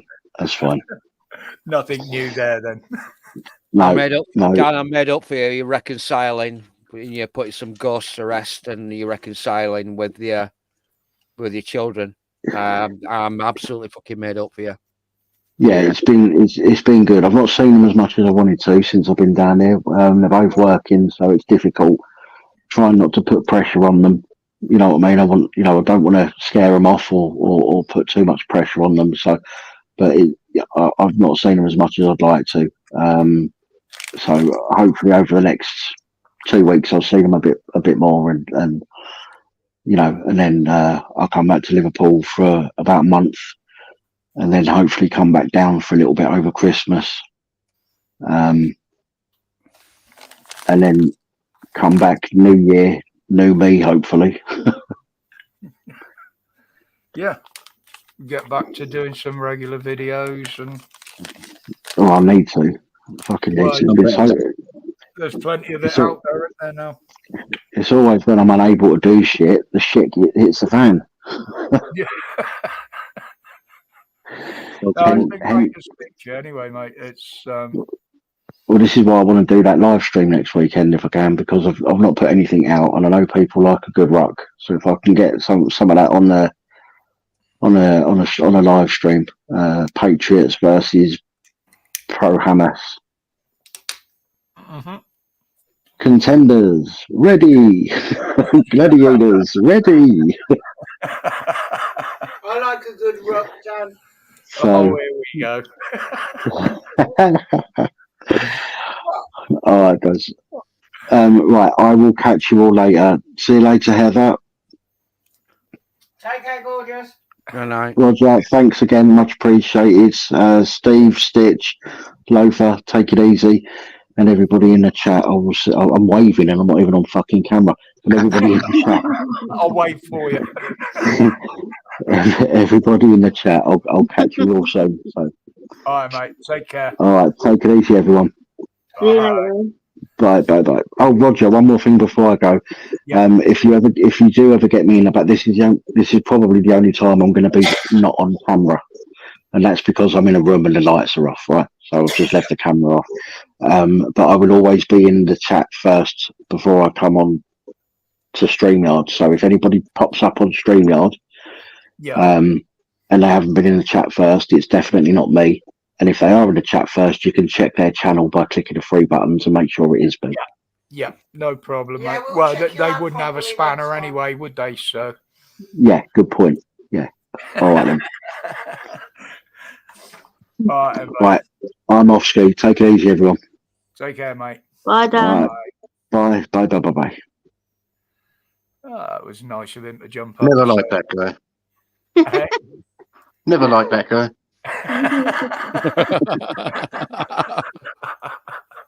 Well, Well, you know what they say, there's arseholes and there's good souls. You know what I mean? They've got their souls, we've got our souls. No, it's not. I didn't expect him to jump in tonight, actually, because I know he only had his phone there and his mum and dad go to bed early. So, but no, that was nice to hear from him. Yeah, I think a lot of people glad to see him, hear him. Yeah. And there's some nice comments there, as we'd expect. But that lowered the tone. Yeah.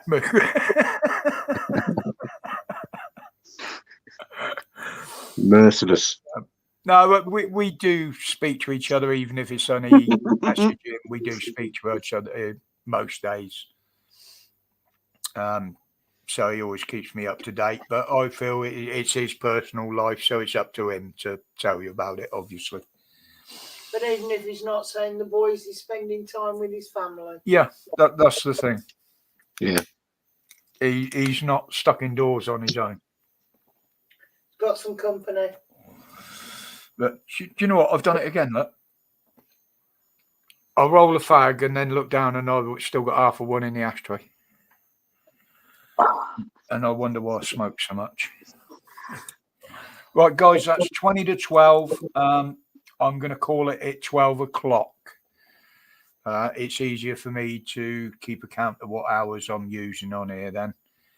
I've got enough to do next week, Sunday, without disrupting any of mine.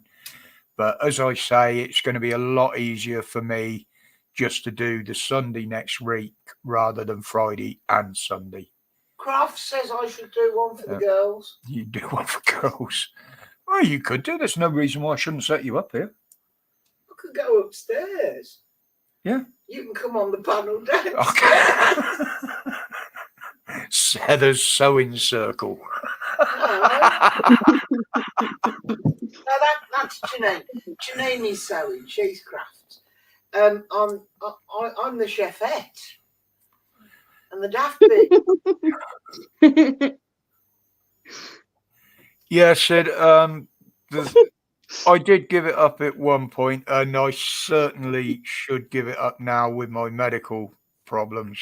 And the way the prices are going up. And the prices, and I will have to do it eventually. And good night. Thank you very much for dropping in. Much appreciated. As for yellowing of the teeth, it ain't too much problem. Mine are plastic. I can put them in the dishwasher. Fair enough. But no, it's literally because of what you know is I use as medication. And at the moment, we're getting back duty free. So not hooky, not cheap. It is genuinely bought back as a gift from the continents. But as soon as we got to start paying full price, then yes, all of the smoking will have to stop. Well, the thing is, I've got this guy, a contact. He's a very gay and very buff, if you know what I mean. He works out, but he also works for British Airways. And one of the few perks, if you are a member of the cabin crew and you work for an airline company, is that you can get a duty free. Free, yeah. Yeah, it's the same on the ferries and that as well. If you're working on the boats, yeah, you can get it. It's either for personal use. I think it's worded as not for monetary gain. If you use it for monetary gain, then it becomes illegal. As long as you're only buying your limit. No, for your mate in the airplane, you'll just have to find a way to persuade him to do it. I'm saying nothing. I mean, yeah, there is. Get down on your knees and please. And a lot of it is smuggled stuff. It is genuine stuff. But a lot of it is counterfeit. And believe me, there is some horrible shit. Yeah, there is. Yeah, occasionally you get some crap. But Yeah. if you've got a good person, it's going to be reliable and flies regularly, can always go, because they're paid like shit. These people that work on the cabin crew on the major airlines, they're not fucking paid very well. So they've got to supplement their income somewhere, and God bless them too, because it gets me in these things. Yes, Sid. Everybody absolutely is entitled to an opinion on everything they see and hear. The only thing we ask in here is if you give an opinion, you give it respectfully. Has You know, Sid ever read any Voltaire? I may not agree with what you say, but I respect your right to express it. Yeah. I mean, you know, not everybody agrees with some of the things I say. Same with Dan. I mean, and believe it or not, me and Dan have disagreed on opinions on the odd thing over the time that we've known each other. But we've given our opinions respectfully, and that's how they've been received. You know, we've realised that neither of us would change our opinions, and that's where we leave it. You know, we accept each other's opinions. You know, Civil discourse. yeah. It is. I mean, as I say, everybody absolutely is entitled to their opinion. It's the way they give it sometimes. Same with which one should I use? Just Stop Oil. Now, I respect what they're trying to fight for. Absolutely, that's what they believe in. That's their opinion. I don't follow it. I disagree with their opinion, but the way they're doing it is turning the people against them that they're trying to convince and get on board. And that is the wrong way of giving your opinion. You know, if you're trying to get someone to back you and follow what you want to do, you don't annoy them. And those people are bloody annoying. This is doing people I know are drunk.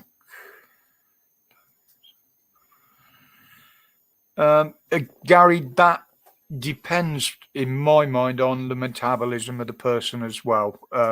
One diet that will work for somebody won't work for somebody else. Everybody has different complications. Everybody has a different mental attitude towards it as well. So just following one diet and expecting it to work 99 times out of 10, it ain't gonna make a scrub difference. We're talking about the sugar and carbonated drinks, and you go for diet drinks and you're drinking. The additives are worse. Yeah, absolutely. So it's like Janine says, she's diabetic. She can't have full fat, so she has to have the diet. But it's no good for us. There should be a better option. Yeah. No sugar. Yeah, sorry, Gary. I was concentrating more on what was going on in the panel here than the chat. Then I took that the wrong way. I cut out the sugar in my fizzy drinks a long time ago. But I also understand that there are other bad things in there. And I don't drink nowhere near as much of them as I used to. Yes, Sid. I mean, I do. And sometimes that has got me into trouble. Not so much in later years. Yeah. You know, I mean, YouTube, they break, and I quite often say it, they break their own core value of their platform every day. Their core value is freedom of expression. And with the censoring that they do, they absolutely break that. And what's worse, most of the time, they don't give any explanation for it or any proof of why they've done what they've done. This online censorship bill really fucking annoys me. It's going to get a lot worse, mate. It boils my fucking piss. There was the thing over the Russell Brand affair that all blew up out of nowhere. All these allegations, very suspicious to me. And when that government minister, without permission, wrote that letter to the social media platforms saying that they should sanction and demonetize Russell Brand for what he has alleged to have done, the only social media platform that said go fuck yourself was Rumble. But eventually they'll go for Rumble and all.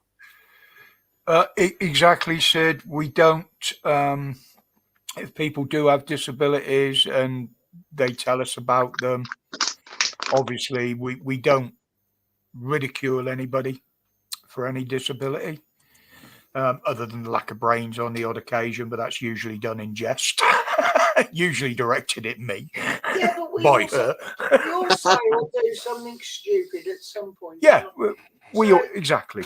Yes, bang on the head, that one. Some of us more than others, but I've got hiccups now. but as you know, again, I've always said you can't give offence, you can only take offence. But if somebody gives a comment hoping that it will take offence, then I believe that is wrong.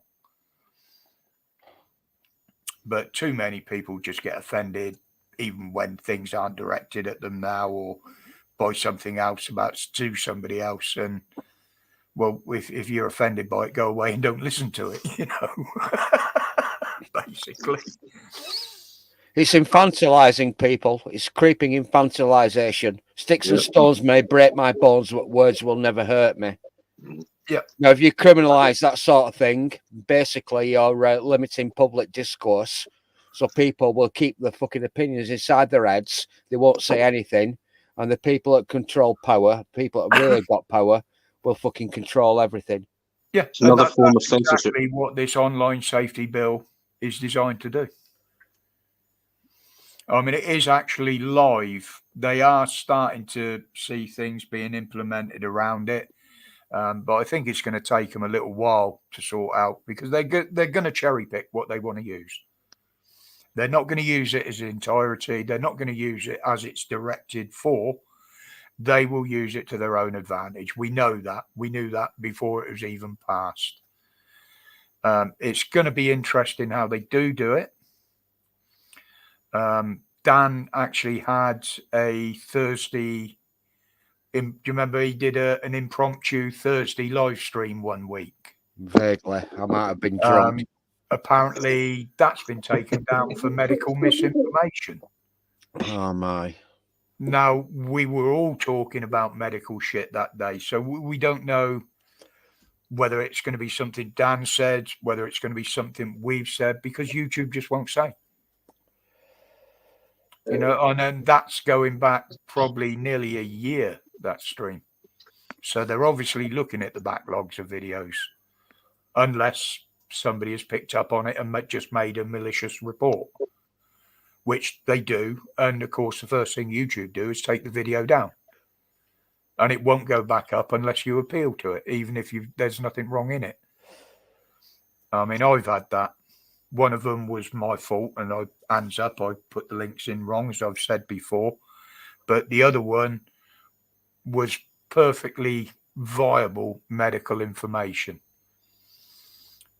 Proven scientific fact, but they pulled it down as misinformation. But this year especially, both of those that I put out that were pulled down, I've been proved right. So why haven't those videos been put back up?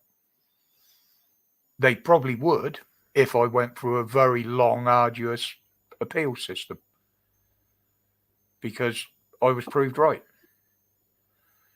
They don't see that side of it. Funny how they do this censorship shit. Yes, Sid, it is very biased, the censorship on that, to be honest. Yeah, Gabby, the bots do come into it. Obviously, they don't understand text. They haven't got a sense of humor. They can't put a word in context. All they see is the word. And that is part of the problem. Also, the language. Now, I'm not talking about swearing there, because that is something that they are going to clamp down on. You know, like slang and vernacular, that sort of thing. Quite heavily. Oh, crap. The other thing, I totally lost where I was there. Fucking hell. The bots can't detect slang and stuff like that. Yeah. Obviously, so language, that was it. Like I've had the word fag. I use the word fag quite a lot, simply because that is what we're used to. It is a common word. It's been used for hundreds of years in this country as a slang word, and it's commonly used in public. I actually commented on something recently, and I was flagged not only on YouTube but also on Twitter, and I was banned from commenting on YouTube for a day because I said something silly about the current thing with regard to the intersectional flag, I think I sent you, Roger. I'll email you. Yeah, it was in. You get it? Yeah, Yeah, the picture of the flag, the current thing flag, yeah, the intersectional flag, falling from a rooftop, and there was a Palestinian flag behind it. Yeah. And all I did was mention something about a silly song. It's still up on YouTube. You can find it if you look for it. Flinging a bundle of sticks off a roof by Psi 10 Atheist. yeah. The censoring. It's like the government and the police. Everything at the moment is biased. Nobody is telling the truth, and they're only policing one side of it, and we see it time and time again. I mean, they're in London arresting people for carrying a Union Jack flag. Why, at the same time, they're in fucking Manchester, up north, walking around with fucking Union Jacks on their uniforms. I did a job. I did a bathroom refit about 5 months ago, and I wandered out from downstairs and through the living room to turn the stopcock off under the kitchen sink, and the customers had a memory TV, which is a translation service. I'll bang it in the chat if anybody's interested in it. MEMRI, memory TV. The customer, her daughters were watching memory TV, and there were two words as I glanced past at the screen that jumped out from the page, and it was Jew. And it was passages from a certain book, and I thought, oh, here we go again. Here we go again. Yeah, it's comments disappear now. Yeah, that's the thing, Bulldog. A lot of the comments that go missing on mine, they're not actually removing because there's nothing bad in them. What they're doing is hiding them. So you have to go round to different sections in your pages, in your analytics, and everywhere to try and find the comments. And that way you can't accuse them of removing them because they're there, that you just can't find them. It's really, really weird because it's obviously, I don't get up to politics and culture and history and all that sort of shit. The stuff that we talk about. There's a guy that's got a plumbing channel because I'm a plumber. Yeah, right. There's a guy that's got a plumbing channel, and he just said, "What's your favourite song of all time?" And I thought about it and I cogitated it. And he's a bit of a mod, like, I used to get into the action down at Brighton in the late 60s and 70s. And I'm a fucking metalhead, so go figure. But I just typed a comment, a response to him. I said, my favourite song of all time is by a Canadian band called Rush. And the bassist and keyboard player and singer was a guy that his parents survived Auschwitz. They were interned in Auschwitz. They survived it. And the guitarist was a Serbian. His father was interned in a Croatian or Serbian prison camp by the Ustasha, who were closely allied with Mustache Man, the mid-century painter. And I don't believe it. I think I've got it here somewhere. And the drummer of this band was half Irish, half Scottish, and they all lived in Canada. I'm going to start rereading that book, Ghost Rider by Neil Peart. And I just said certain words like Auschwitz, Jew, and shit like that. And then I went back about 5 minutes later, refreshed it, and my comment had completely disappeared. Yeah, well, they're trigger words. Right, guys, that's 2 minutes to. I'm going to call it there because I can feel my eyes starting to droop a bit now. I've got a couple of things here to do before I shut down totally tonight, including half the fact that I've just seen in the ashtray. But thank you, everybody, for dropping in tonight. It does my channel a bit of good, but most of all, it gives everybody somewhere to come that are used to Pap Sundays. Next week, as you've heard, I will be doing one Sunday night again, but I won't be doing one on Friday afternoon. Hopefully, now I know that for certain, what I'm going to try and do is have a day totally away from the internet on Friday. If I can manage to do it. Just to clear my head a little bit, there are one or two things I want to do. Evening, Budge. Just shutting down, mate. Sorry, coming late. Cheers, Gabby. Take care, sweetheart. Yeah, so next Sunday it will be Pat Replacement live again, but no stream on Friday. Be nice to see the same faces there. Yes, there will be some videos in the week. Whether I will do one tomorrow or not, I don't know. It depends on what I've got to do when I get up in the morning and what time I get up, more important. But until then, obviously, people, thank you very much for your support. It is appreciated. Guys in the panel, thank you very much. Dan, if you're still listening in the background there, mate, thank you very much. That was nice to see you drop in. And I will see you all on the next time. So it's good night from Grumpy Git.